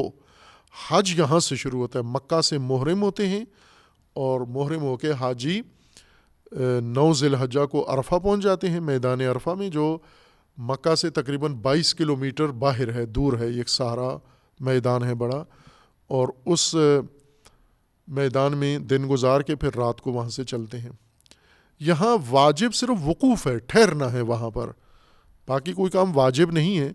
لیکن یا رسول اللہ صلی اللہ علیہ وآلہ وسلم نے بھی جب وقوف فرماتے مکہ میں تو وہاں خطبہ بھی دیا کرتے تھے. واجب نہیں ہے یہ خطبہ، یعنی حج کا حصہ نہیں ہے، لیکن حضور دیا کرتے تھے، چونکہ ایک اجتماع ہے مومنین مسلمین کا، اس میں خطبہ دیا کرتے تھے. معروف بھی ہیں خطبہ عرفہ. اور اہل البیت علیہ السلام بھی، ائمہ اطہار بھی وقوف عرفہ بڑے خاص اہتمام کے ساتھ کیا کرتے تھے. اب موجودہ صورتحال میں بھی خطبہ حج جس کو کہا جاتا ہے، وہ وقوف عرفہ کے دوران وہاں پر مسجد ہے، اور اس مسجد کے اندر، مسجد عرفہ کے بہت بڑی وسیع مسجد ہے، وہاں پر ہر سال امام کعبہ خطبہ دیا کرتے ہیں. اپنی سوچ، اپنے نظریے کے مطابق ہی عموماً خطبہ دیتے ہیں. حج کے دوران جتنے جمعے کے خطبے ہوتے ہیں یا حج کا خطبہ ہوتا ہے، وہ اکثر منافرت پر ہی مبتنی ہوتا تھا. پہلے مجھے یاد ہے چند دفعہ اللہ تعالیٰ نے توفیق دی، شرف حج نصیب ہوا، تو وہ خطبے سارے، اس خطبے کا ایک بڑا حصہ مسلمانوں میں تفرقے کی تلقین ہوتا تھا. شیعوں کے بارے میں نفرت، یا اہل سنت کے بارے میں نفرت کہ یہ بدعتی ہیں، یا آ کے روضہ رسول کی زیارت کیوں کرتے ہیں، بقیع میں کیوں جاتے ہیں، سلام کیوں پڑھتے ہیں، فلاں کیوں یہ خطبوں میں اکثر یہی مسلمانوں کے خلاف ہی ساری زہر اگلی جاتی تھی۔ باہر کے کچھ عرصے سے بہتری آئی خطبوں کے اندر اور کچھ عالمی مسائل کی طرف بھی توجہ کرنے لگے۔ آج جو خطبہ عرفہ کے میدان میں پڑھا گیا ہے وہ بہت اہمیت والا ہے۔ یہ خطبہ امام کعبہ نے نہیں دیا، بلکہ حرم نبوی اور حرم مکی کے ائمہ میں سے کسی نے نہیں دیا یہ خطبہ۔ یہ خطبہ بالکل ایک نئی شخصیت نے دیا ہے، ایک لیبرل ملا نے، لیبرل مولوی نے دیا ہے۔ یہ جو امام کعبہ ہیں یہ لیبرل نہیں ہیں، یہ چونکہ ملازم ہیں، یہ اپنے جو ان کا مسلک ہے سلفی اس کے پابند ہیں سختی سے، اپنے مذہب کے۔ امام کعبہ ہے، امام مسجد نبی ہیں، کئی ہیں، ایک نہیں ہوتا، کئی ائمہ ہوتے ہیں، ان کے ٹائم ہوتے ہیں، دن تقسیم ہوتے ہیں، بدل بدل کے نمازیں پڑھاتے ہیں اور خوبصورت لحن اور لہجے میں نمازیں پڑھاتے ہیں۔ وہاں امامت کی شرط یہی ہے کہ خوبصورت آواز والا، خوبصورت لحن والا امام ہو۔ اور بعض مکہ و مدینہ کے ائمہ جو نماز پڑھاتے ہیں وہاں پر واقعاً بہت خوبصورت آوازوں کے ساتھ قرآن پڑھاتے ہیں، لمبی لمبی صورتیں نمازوں کے اندر پڑھتے ہیں، جو معروف ہیں، سب نے سنی ہوئی ہیں۔ یہ شخص جس نے آج خطبہ دیا ہے یہ ان کے ائمہ کی فہرست میں نہیں ہے، بلکہ یہ سلفی بھی نہیں ہے، لیبرل ہے۔ یہ فارغ التحصیل سلفی مدرسوں کا ہے، پڑھا ہوا وہیں کا ہے، لیکن یہ بن سلمان کے مذہب پر ہے، محمد ابن عبد الوہاب کے دین پر نہیں ہے۔ بن سلمان محمد بن سلمان کے مذہب پر ہے۔ محمد بن سلمان نے خوب ظاہر ہے کہ اعلان کیا ہے کہ ہم ایک ماڈرن دین، ایک ماڈرن مذہب سعودی عرب کے اندر لے کر آتے ہیں جس میں سب کے لیے گنجائش ہوگی، کسی کو کسی سے کوئی تکلیف نہیں ہوگی، ایک ایسا لیبرل مذہب نافذ کرنے والے ہیں۔ اس شخص کا نام ہے محمد بن عبد الکریم العیسیٰ۔ اس کو خود سعودی عرب کے علماء، مفتیان اعظام اور عرب ممالک کے باقی جتنے بھی مذہبی طبقہ ہے اہل سنت کے، سلفی ہیں یا غیر سلفی، حنبلی، یہ سب کے سب اس کو صہیونی ملا کہتے ہیں، یہودی ملا اس کو کہتے ہیں۔ چونکہ اس نے پہلے سے کئی ملکوں کے دورے کیے ہیں، یہودی مراکز میں یہ جاتا ہے اور اسرائیل بھی گیا ہوا ہے، جہاں پر بھی صہیونیوں سے کوئی بات کرنی ہو، کوئی وفد جانا ہو، سمجھوتا کرنا ہو، اس کے اندر یہ موجود ہوتا ہے۔ اور اس کا نظریہ ہے وہاں جس کے اوپر پہلے بہت شور اٹھا تھا سعودیہ کے اندر بھی اور سعودیہ سے باہر بھی، کہ اس نے فتویٰ دیا تھا کہ جہاں پر یہود ہوں یا جہاں غیر مسلم ہوں، وہ اگر آپ کو کوئی قانون بنا کے کہتے ہیں تو آپ کے لیے جائز نہیں ہے۔ جیسے پردے کے بارے میں کہ اگر وہاں، جیسے فرانس نے کہا تھا کہ فرانس میں حجاب نہیں کر سکتے آپ، تو اس نے فرانس میں جا کر یہ تقریر کی تھی جب فرانسیسی صدر نے کہا تھا کہ جمہوریت میں حجاب نہیں ہے اور مذہب نہیں ہے، تو اس نے خود جا کر فرانسیسی صدر کی تائید میں تقریر کر کے یہ کہا تھا کہ جو مسلمان فرانس میں رہ کر حجاب کرنا چاہتے ہیں ان کے لیے حجاب جائز نہیں ہے، چونکہ فرانس کا قانون یہ ہے کہ حجاب کی اجازت نہیں ہے۔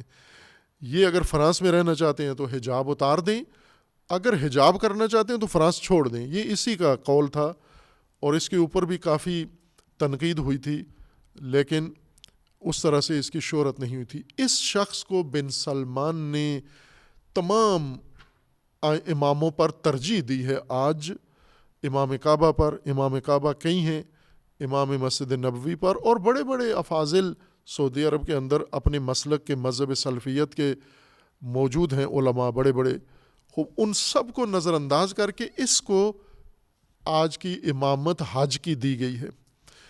اور یہ بنو امیہ کا کام تھا کہ حج کی امامت بہت اہم ہوتی تھی۔ یہ کبھی حجاج ابن یوسف کو بنو امیہ حج کا امام بناتے تھے، یعنی جو بھی اس وقت کا سب سے زیادہ فاسد انسان ہوتا تھا بنو امیہ، اس کو امیر حج بنا کر پیش کرتے تھے، تأثر دینے کے لیے مسلمانوں کو کہ یہ زعامت سیاسی و دینی ان لوگوں کو حاصل ہے۔ خوب یہ کام اب انجام پایا ہے آج سعودی عرب کے اندر کہ حج اپنی ذات میں کیا چیز ہے۔ قرآن کے نزدیک حج کس چیز کا نام ہے؟ قرآن میں حج نقش ابراہیم کا نام ہے، نقش قدم ابراہیم کا نام ہے، سیرت ابراہیم کا نام ہے، اور سرمشق ابراہیم کا نام ہے۔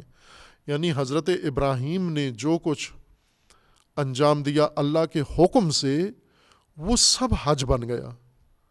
ایک ایک کام حضرت ابراہیم نے جہاں جو کچھ کیا وہ اللہ تعالیٰ نے حج بنا دیا۔ اور صرف حضرت ابراہیم نے نہ، بلکہ خاندان حضرت ابراہیم نے، حضرت ہاجر نے جو کیا وہ حج کے واجب مناسک میں سے قرار پایا، حضرت اسماعیل نے جو کیا وہ حج کے مناسک میں سے قرار پایا۔ خوب حج اپنی ذات میں ابراہیمی ہے، یعنی قرآن نے حج واجب قرار دیا ہے، اور حضرت ابراہیم کو حکم دیا ہے کہ آپ نے حج کے لیے لوگوں کو بلانا ہے۔ یہ متعدد آیات ہیں قرآن کریم میں حج کے متعلق بھی اور حضرت ابراہیم کے متعلق بھی۔ اس میں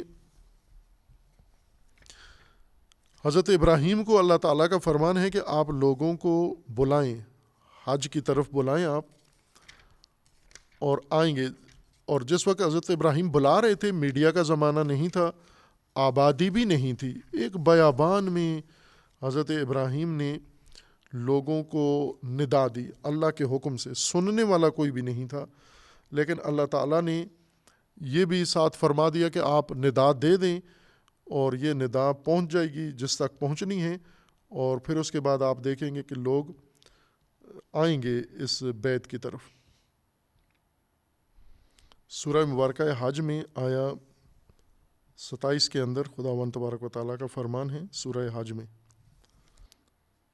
سورہ حج آیت 26 سے یہ مضمون شروع ہوتا ہے، وَإِذْ بَوَّأْنَا لِإِبْرَاهِيمَ مَكَانَ الْبَيْتِ أَنْ لَا تُشْرِكَ بِي شَيْئًا وَطَهِّرْ بَيْتِي لِلطَّائِفِينَ وَالْقَائِمِينَ وَالرُّكَّعِ السُّجُودِ۔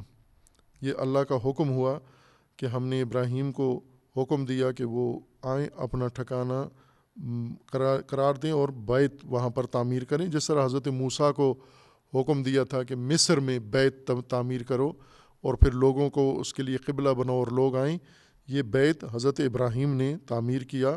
اس سے پہلے موسیٰ کے بیت سے پہلے مکہ میں حضرت ابراہیم نے بیت، چونکہ موسیٰ اولاد حضرت ابراہیم میں سے ہیں، کئی 100 سال بعد میں پیدا ہوئے ہیں، حضرت ابراہیم کو اللہ تعالیٰ نے یہ بیت تعمیر کا حکم دیا اور فرمایا ان لا تشرک بی شیئا وطہر بیتی للطائفین والقائمین والرکع السجود، اور بیت کو تطہیر کرو، پاکیزہ کرو طائفین کے لیے اور قائمین کے لیے۔ اس وقت کوئی نہ طائف تھا، نہ کوئی راکع تھا، نہ ساجد تھا، کوئی خلوت تھی، ابراہیم تھے اور اولاد تھی اور بس، اور کوئی بھی نہیں تھا۔ اور پھر خداوند تعالیٰ نے فرمایا وَأَذِّن فِي النَّاسِ بِالْحَجِّ، اعلان کرو، آذان اعلان کو کہتے ہیں عربی زبان میں، اذن اعلان کرو، وَأَذِّن فِي النَّاسِ بشریت میں اعلان کرو، بالحج حج کا، یاتوک رجالاً لوگ آپ کے پاس پیدل آئیں گے، وَعَلَى كُلِّ ضَامِرٍ اور ہر لاغر سواری، دبلی سواری پر بیٹھ کر آئیں گے، یاتین من کل فج عمیق اور دور دراز تنگ دشوار راستوں سے ہو کر آئیں گے، لیشہدوا منافع لہم ویذکروا اسم اللہ فی ایام معلومات علی ما رزقہم من بہیمۃ الانعام فکلوا منہا واطعموا البائس الفقیر۔ پھر اس کے بعد پورا دستور ہے، ثم لیقضوا تفثہم ولیؤفوا نذورہم ولیطوفوا بالبیت العتیق ذالک ومن یعظم حرمات اللہ فهو خیر لہ عند ربہ واحلت لکم الانعام الا ما یتلی علیکم فاجتنبوا الرجس من الاوثان واجتنبوا قول الزور حنفاء للہ۔ یہ اب دستور ہے آگے ابراہیم علیہ السلام کو کہ یہ کام کریں۔ اس میں سے ایک ہے کہ آپ ندا دیں بشریت کا، بشریت کو ابھی کوئی نہیں ہے، نہ سننے والا ہے اور نہ یہ ندا کوئی پہنچانے والا ہے ان تک، چونکہ کسی مجمع میں یہ اعلان نہیں ہو رہا تھا۔ رسول اللہ صلی اللہ علیہ وآلہ وسلم نے غدیر کا اعلان کیا، امیر المومنین کی ولایت کا ایک مجمع میں، بڑے مجمع میں کیا۔ 1,00,000 تک یا لاکھ سے زیادہ کہا جاتا ہے کہ اس کی جمعیت تھی، لاکھ نہ بھی ہو تو بھی کئی ہزاروں میں تھے، ایک جمع غفیر تھا، اور اس تک آواز پہنچانے کے لیے بیچ میں 3-4 بندے کھڑے ہوتے تھے جو پچھلی جمعیت کو وہ جملہ پہنچاتے تھے۔ لیکن جب حضرت ابراہیم نے اعلان کیا، کوئی مجمع نہیں تھا وہاں پر، سننے والا جمعیت نہیں تھی، تنہا، لیکن اللہ نے فرمایا کہ یہ ندا بشریت تک پہنچ جائے گی اور پھر اس کے بعد یہ سارے آئیں گے اور حج کے لیے۔ خوب حج سارا ابراہیمی عمل ہے جو خداوند تبارک و تعالیٰ نے حکم دیا ہے۔ خوب اس ابراہیمی عمل کو مسلمانوں نے سیکھنا ہے جا کر۔ حج کا فلسفہ یہ ہے کہ اس اسلامی عمل کو سیکھیں جو کچھ حضرت ابراہیم نے کیا ہے، اور پھر اپنی سرزمینوں پر، اپنے علاقوں میں آ کر وہی عمل تکرار کریں جو مکہ میں مشق کر کے آئے ہیں، جس سرمشق کو سیکھ کر آئے ہیں اس کو اپنی سرزمین پر آ کر واپس آ کر تکرار کریں، ابراہیمی نقش قدم پر قدم رکھ کر پھر اقدامات اپنے سارے واپس آ کر ابراہیم کے قدم کے مطابق اٹھائیں۔ خوب لیکن یہ ابراہیمی حج اور ابراہیمی طرز حج کا یہ مسلمانوں سے محفوظ نہیں رہ سکا، اس کی حفاظت نہیں کر سکے، اور حج جلدی ہی مسلمانوں کے اندر اموی حج بن گیا۔ بنو امیہ نے حج کے لیے خاص انداز اپنا لیا اور بنو امیہ کے طرز پر حج ہوتا تھا۔ ابراہیمی حج رسول اللہ صلی اللہ علیہ وآلہ وسلم کے عہد میں ابراہیمی حج تھا۔ امیر المومنین علیہ الصلوۃ والسلام نے رسول اللہ صلی اللہ علیہ وآلہ وسلم کے مطابق حج کیا۔ خلفاء ان کی پوری کوشش ہوتی تھی کہ رسول اللہ کے مطابق حج کیا جائے، بلکہ خلیفہ سوم کے زمانے میں معمولی سا فرق، یہ وقوف عرفہ کے مناسک میں کچھ فرق آیا تھوڑا سا، اور صحابہ نے وہیں عرفہ میں احرام باندھے ہوئے شدید احتجاج کیا خلیفہ سوم پر کہ آپ نے رسول اللہ کے طریقے سے ہٹ کر کیوں عمل انجام دیا ہے۔ اسی طرح بہت حساسیت تھی صحابہ کی کہ حج ہو بہو ویسے ہی انجام پائے جس طرح رسول اللہ صلی اللہ علیہ وآلہ وسلم نے انجام دیا تھا۔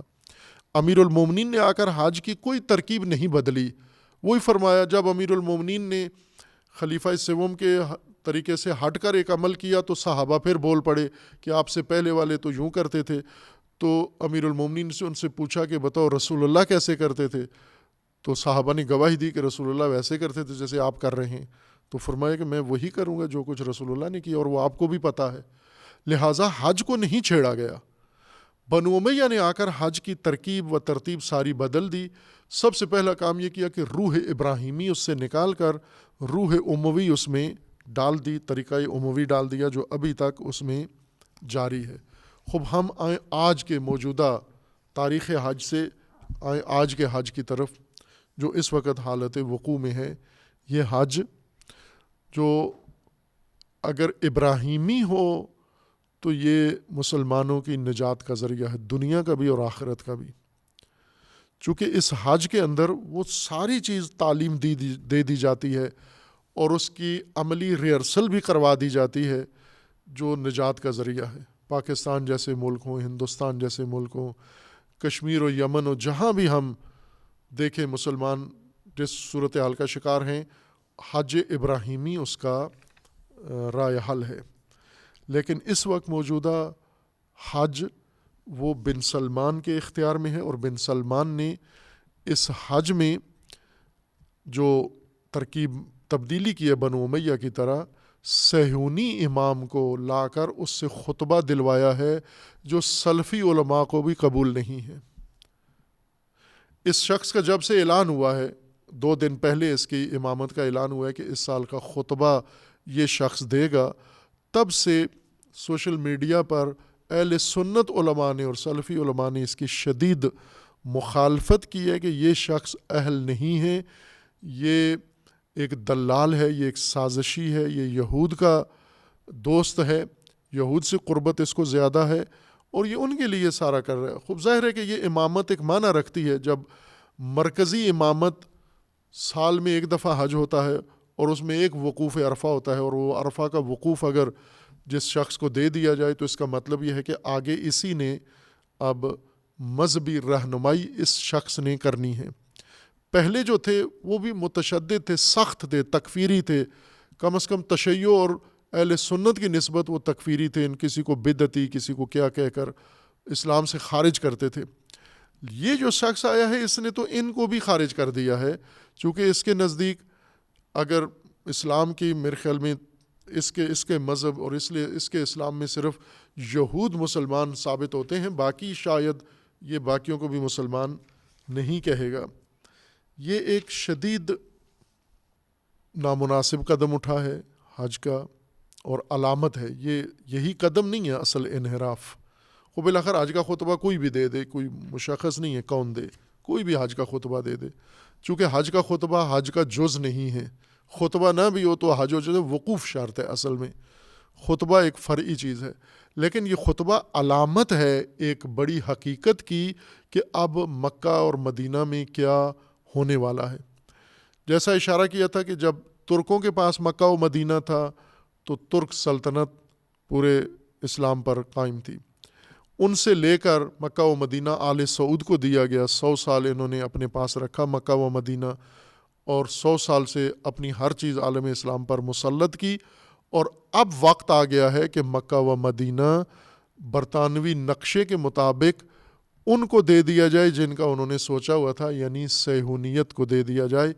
یہ علامت اس بات کی ہے۔ جو بائیڈن نے مکہ مدینہ کا دورہ کرنا ہے، اس کے ساتھ اسرائیلی وفد نے آنا ہے، اس کے لیے مدینہ کو تیار کر دیا گیا ہے، اور خطبہ بھی ایسے لیبرل شخص سے دلوایا گیا ہے۔ بہرکیف یہ ساری مجموعی صورتحال ہے جو ہمارے سامنے ہے۔ یہ کیا ہو رہا ہے؟ یہ معاہدہ ابراہیم ہے۔ یہ حج ابراہیمی کے موقع پر معاہدہ ابراہیم جو حضرت ابراہیم نے نہیں کیا، انہوں نے کیا ہے۔ معاہدہ ابراہیم یہ ہے کہ تمام عرب ملک یہ یہود کے ساتھ دوست ہو جائیں، چونکہ یہودی بھی ابراہیمی ہیں، صہیونی بھی، اور مسلمان اور عرب بھی ابراہیم علیہ السلام کے پیروکار ہیں، لہٰذا ان کی دوستی ابراہیمی دوستی ہے، یہ کزن ہے، آپس میں بنتے ہیں، ابراہیمی ہے۔ یہ معاہدہ ابراہیم ہے، اور اس معاہدہ ابراہیم کا محور کیا ہے؟ اس معاہدہ ابراہیم کا محور یہ ہے کہ مشرق وسطیٰ مکمل طور پر صہیونیوں کے سپرد ہو گیا ہے، نہ کہ ہونا ہے، ہو گیا ہے۔ صرف انہوں نے اس کو چابیاں دینی ہیں، یا اس کا اعلان کرنا ہے، یا تصویریں بنوانی ہیں، باقی عملی طور پر سب کچھ ہو گیا ہے۔ اور دوسرا اس کا بڑا ہدف ہے کہ اس معاہدے کے مخالف اور دشمن جن کی وجہ سے پہلے بھی اس قسم کے صہیونی منصوبے اور امریکی اور شیطانی منصوبے ناکام ہوئے، وہ ایران ہے۔ معاہدہ ابراہیم کا محور یہ ہے کہ صہیونی اور عرب مل کر ایران کا مقابلہ کریں گے، ایران کو بے اثر کریں گے، یا ایران کو ختم کریں گے۔ یہ اس کا اصل باطن حقیقت اس معاہدہ ابراہیم کی ہے، اور جو بائیڈن اسی لیے آ رہا ہے، اس لیے ایران کے ساتھ اپنے مذاکرات بھی اس نے معطل کر دیے ہیں، تاکہ صہیونیوں کے ساتھ عربوں کو ملا کر دوستی کروا کے، اور عربوں اور صہیونیوں کی مشترکہ شراکت سے ایران کے خلاف جنگ شروع کروائے، اور ایران جو پہلے ہی اقتصادی مشکلات کی وجہ سے مشکلات کے اندر گرفتار ہے، اس سے فائدہ اٹھانا چاہتے ہیں۔ جیسا رہبر معظم نے کچھ عرصہ پہلے یہ ملت ایران کو یہ بتایا تھا کہ آپ لوگ ہوشیار رہیں، دشمن لوگوں کی ناراضگی کو ہتھیار بنانا چاہتا ہے، پابندیاں لگاتا ہے تاکہ لوگ پریشان ہوں، تکلیف میں ہوں، اور پھر ان تکلیف دیدہ لوگوں کو، تکلیف زدہ لوگوں کو احتجاج کروائے، میدان میں لے آئے حکومت کے خلاف۔ خوب ظاہر ہے کہ یہ رہبر کی ان کو ہدایت تھی۔ آج بھی پیغام رہبر معظم کا نشر ہوا، جو ہر سال ہوتا ہے، 8 ذی الحجہ کو پڑھ کے سنایا جاتا ہے، جس میں یہی پیش بینی کی گئی کہ حج 2 مقصد کے لیے ہے، 2 اہم مقصد کے لیے ہے۔ ایک اس کا مقصد وحدت ہے، امت کی وحدت۔ حج ہے ہی امت سازی کا ذریعہ ہے. تمام اطراف عالم سے، تمام گوشہائے جہان سے لوگوں کو اکٹھا کر کے بلا کر اذن فی الناس، اس اعلان کے مطابق جس طرح اللہ تعالیٰ نے فرمایا تھا کہ ہر فج عمیق سے، دور دراز گھاٹیوں سے لوگ پیدل چل کے سواریوں پر آئیں گے، وہ ویسا ہی ہوتا ہے. دور دراز سے مسلمان آتے ہیں، آ کر کیا کریں؟ نہ آ کر بن سلمان جو کچھ کہتا ہے اس طرح سے انجام دے، بلکہ آ کر آپس میں ایک امت واحدہ کا منظر پیش کریں. یک رنگ ہو جائیں، یک لباس ہو جائیں، یک زبان ہو جائیں، اور آپس میں معاہدہ امت کا ہو. ایک امت سازی کا ایک ذریعہ ہے. اور دوسرا یہ معنویت کا مرکز ہے. اور عرفہ کا دن جس طرح خداوند تبارک و تعالیٰ نے حضرت ابراہیم کو یہ حکم دیا تھا کہ آپ اعلان کریں، لوگوں کو بلائیں اور اکٹھیں، اور آئیں گے لوگ، اور آئے ہیں لوگ. ظاہر صدیوں سے حضرت ابراہیم کی ندا سے آج تک مسلسل ندا ابراہیمی پر لبیک کہتے ہوئے لوگ مکہ میں مشرف ہو رہے ہیں. اسی طرح حج آج سے شروع ہوتا ہے. آج سے مراد یعنی سعودی افق کے مطابق آج یا 9 ذی الحجہ، پاکستان کے مطابق کل سے عرفہ کے دن سے حج شروع ہوتا ہے. حج کا آغاز جب عرفہ سے ہوتا ہے تو اس کے اندر ایک بہت اہم فریضہ قرآن کریم نے مقرر کیا ہے، جس کو ہمارے مفتیان بھول گئے ہیں، حاجی بھی بھول گئے ہیں، علماء بھی بھول گئے ہیں، مجتہدین بھی بھول گئے ہیں، چونکہ انہوں نے حج قرآن سے استنباط نہیں کیا. حج اگر قرآن سے لیا گیا ہوتا، قرآنی حج ابراہیمی حج ہے، تجارتی نہیں ہے، بن سلمانی نہیں ہے.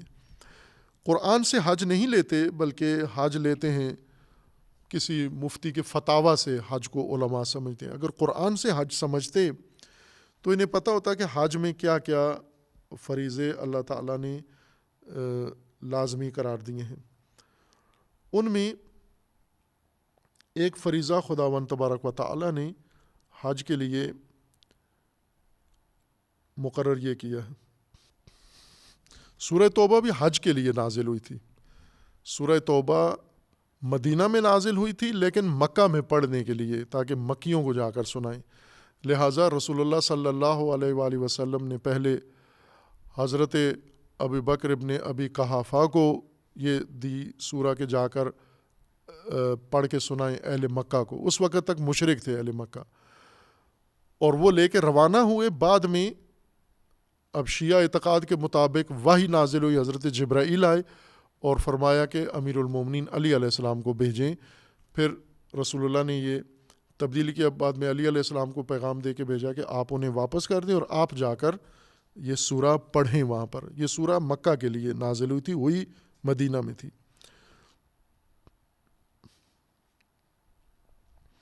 جو فریضہ اگر یعنی علماء اگر حج قرآن سے لیں، حج قرآن سے لیں، قرآن حج کیا بتا رہا ہے؟ سورہ چونکہ بغیر بسم اللہ کے شروع ہوتی ہے سورہ توبہ، براءۃ من اللہ و رسولہ، تبرہ سے شروع ہوتی ہے. یہ بسم اللہ سے شروع نہیں ہوئی، تبرہ سے شروع ہوئی ہے. براءۃ من اللہ و رسولہ الی الذین عاہدتم من المشرکین فسیحوا فی الارض اربعۃ اشہر واعلموا انکم غیر معجز اللہ وَأَنَّ اللَّهَ مُخْزِي الْكَافِرِينَ وَأَذَانٌ مِّنَ اللَّهِ وَرَسُولِهِ. اعلان ہے اللہ کا اور اللہ کے رسول کا اعلان ہے الی الناس، تمام لوگوں کے لیے. کس دن اعلان ہے؟ یوم الحج الاکبر. یوم الحج الاکبر اللہ کا اعلان ہے، اللہ کے رسول کا اعلان ہے تمام لوگوں کے لیے. اور وہ بھی کس دن؟ یوم الحج الاکبر اعلان ہے. کیا ہے؟ ان اللہ بریء من المشرکین ورسولہ. اللہ اور اللہ کا رسول بری ہیں مشرکین سے. یہ اللہ کا بھی اعلان ہے، رسول اللہ کا بھی اعلان ہے. کس دن؟ یوم الحج الاکبر. حج اکبر یوم روز عرفہ کو کہتے ہیں، 9 ذی الحجہ کو، جو سعودی عرب کے مطابق، حجاز کے مطابق جو وہاں رویت ہوئی ہے آج ہے، پاکستان کے مطابق کل ہے روز عرفہ. روز عرفہ روز براءت از مشرکین ہے. امام خمینی نے حج ابراہیمی کو زندہ کیا اور اس کی قیمت بھی ادا کرنا پڑی. 400 جنازے مکہ کی سڑکوں سے اٹھائے مومنین کے، خواتین کے، اور وہ قیامت برپا ہوئی حج ابراہیمی کو زندہ کرتی ہوئی. کیا کر رہے تھے وہ مومنین، وہ حاجی؟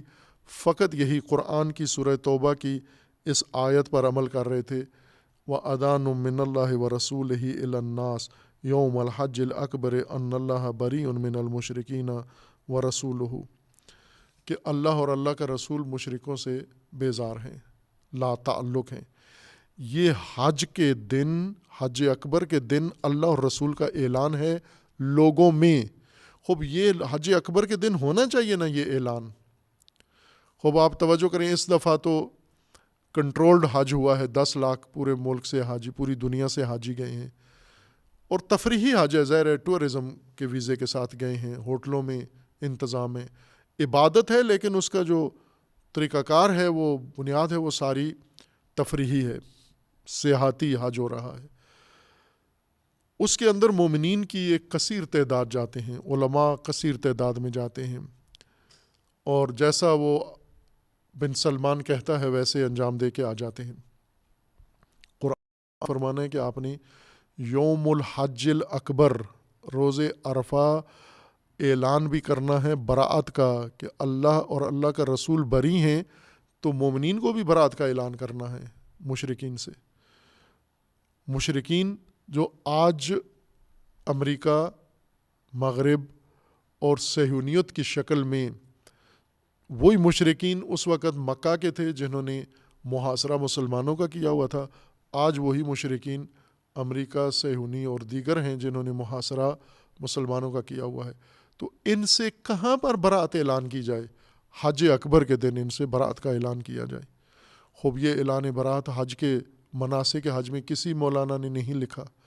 کوئی حج کا جو رہنما ہوتا ہے، مجھے یاد ہے جب چند دفعہ توفیق ہوئی حج پہ جانے کے لیے، بعض علماء سے جا کر یہی آیہ کریمہ اور یہی ان کو حکم اللہ کا بتاتے، تو وہ سختی سے خود بھی اس سے دوری اختیار کرتے اور اپنے زائرین کو، حاجیوں کو بھی کہتے کہ خبردار، یوم عرفہ براءت از مشرکین نہیں کرنا، بلکہ مودت مشرکین کرنا، جو ابھی بن سلمان نے کر دیا ہے.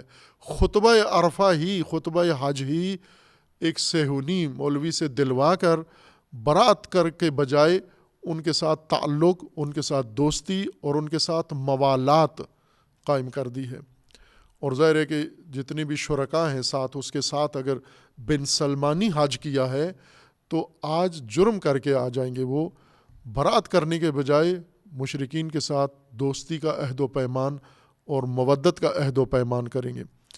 حضرت ابراہیم نے اعلان کیا لوگوں کے اندر کہ اللہ بری ہے، اللہ کا رسول بری ہے، ابراہیم مشرکین سے بری ہیں، لا تشرک بی شیئا.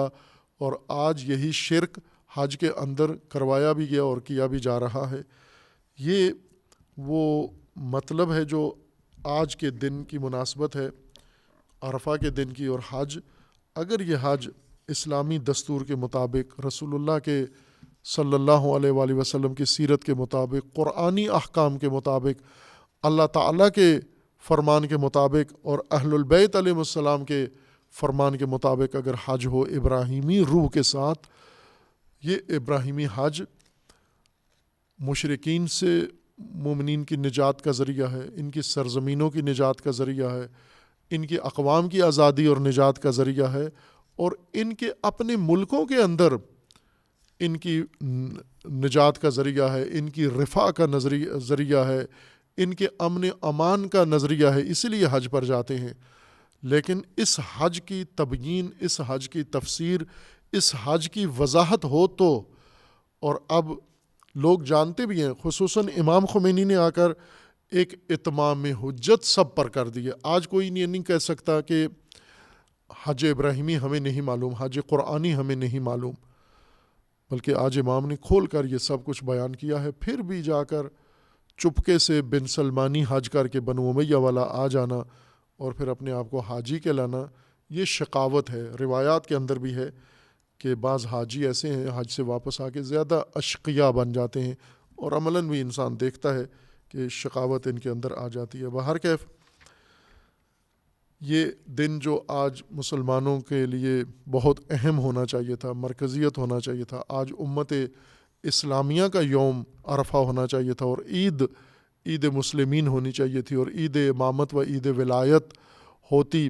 اور یہ خطبہ امام وقت خطبہ دیتے اور ولی عصر خطبہ دیتے، لیکن عملی میدانی صورتحال یہ ہے کہ آج امام وقت اور ولی عصر کے بجائے وہاں پر ایک صہیونی خطیب نے خطبہ دیا۔ یہ مسلمانوں کے لیے ایک سوچنے کا مقام ہے، توجہ کا مقام ہے، علماء کے لیے، مفتیان کے لیے، کہ یہ اپنے مقامی سیاستوں سے نکلیں، اپنے دین کی فکر کریں، کم از کم اس کو سمجھیں اور لوگوں کو آگاہی دیں۔ اگر توجہ آ گئی ان مومنین کی، ممکن ہے انہی کے ذریعے سے خدا توفیق دے اور اسی عہد و عصر میں ابراہیمی حج قائم ہو، اور وہ دن خدا دکھائے کہ ہم یہ خطبہ اپنے وقت کے امام سے عرفہ کے اندر سنیں، اور ان کی اقتداء میں یہ حج بھی ہو، وہ ابراہیمی حج ہوگا، اور اس دن برات ہو مشرکین سے۔ برات مشرکین صرف نعرہ نہیں ہے، بلکہ واقعاً عمل میں، تعلقات میں یہ بیزاری اور یہ براعت تمام مشرکین سے عمل میں ہو۔ یہ مسلمانوں کی سیاست ہے، برات از مشرکین، ان اللہ بریء من المشرکین ورسولہ۔ یہ مسلمانوں کی سیاست کی جہت ہے، یہ پالیسی ہے جو خداوند تبارک و تعالیٰ نے ان کو عطا کی ہے۔ بن سلمان ابراہیمی معاہدہ جو اس کا نام رکھا ہے، وہ ذلت و ننگ و عار ہے، یہود کی دوستی۔ قرآن نے منع کیا کہ کبھی بھی تمہارے دوست نہیں ہوں گے جب تک تمہارا دین بدل نہ دیں، اور وہ انہوں نے کر دیا ہے بن سلمان کے ساتھ۔ اور خدا نخواستہ یہ اگر مدینہ جاتا ہے اور صہیونی جاتے ہیں، یہ ننگ ہے۔ اور پھر یقین جان لے مسلمان کہ قبلہ اول کے بعد اب قبلہ موجود یہ بھی باقاعدہ طور پر رسماً ان کے حوالے کر دیا جائے گا۔ خدا نہ لائے وہ دن، اور مسلمانوں کو توفیق دے کہ اپنے مقدسات کا دفاع کر سکے انشاءاللہ۔ وصلی اللہ علی محمد وآلہ الطیبین۔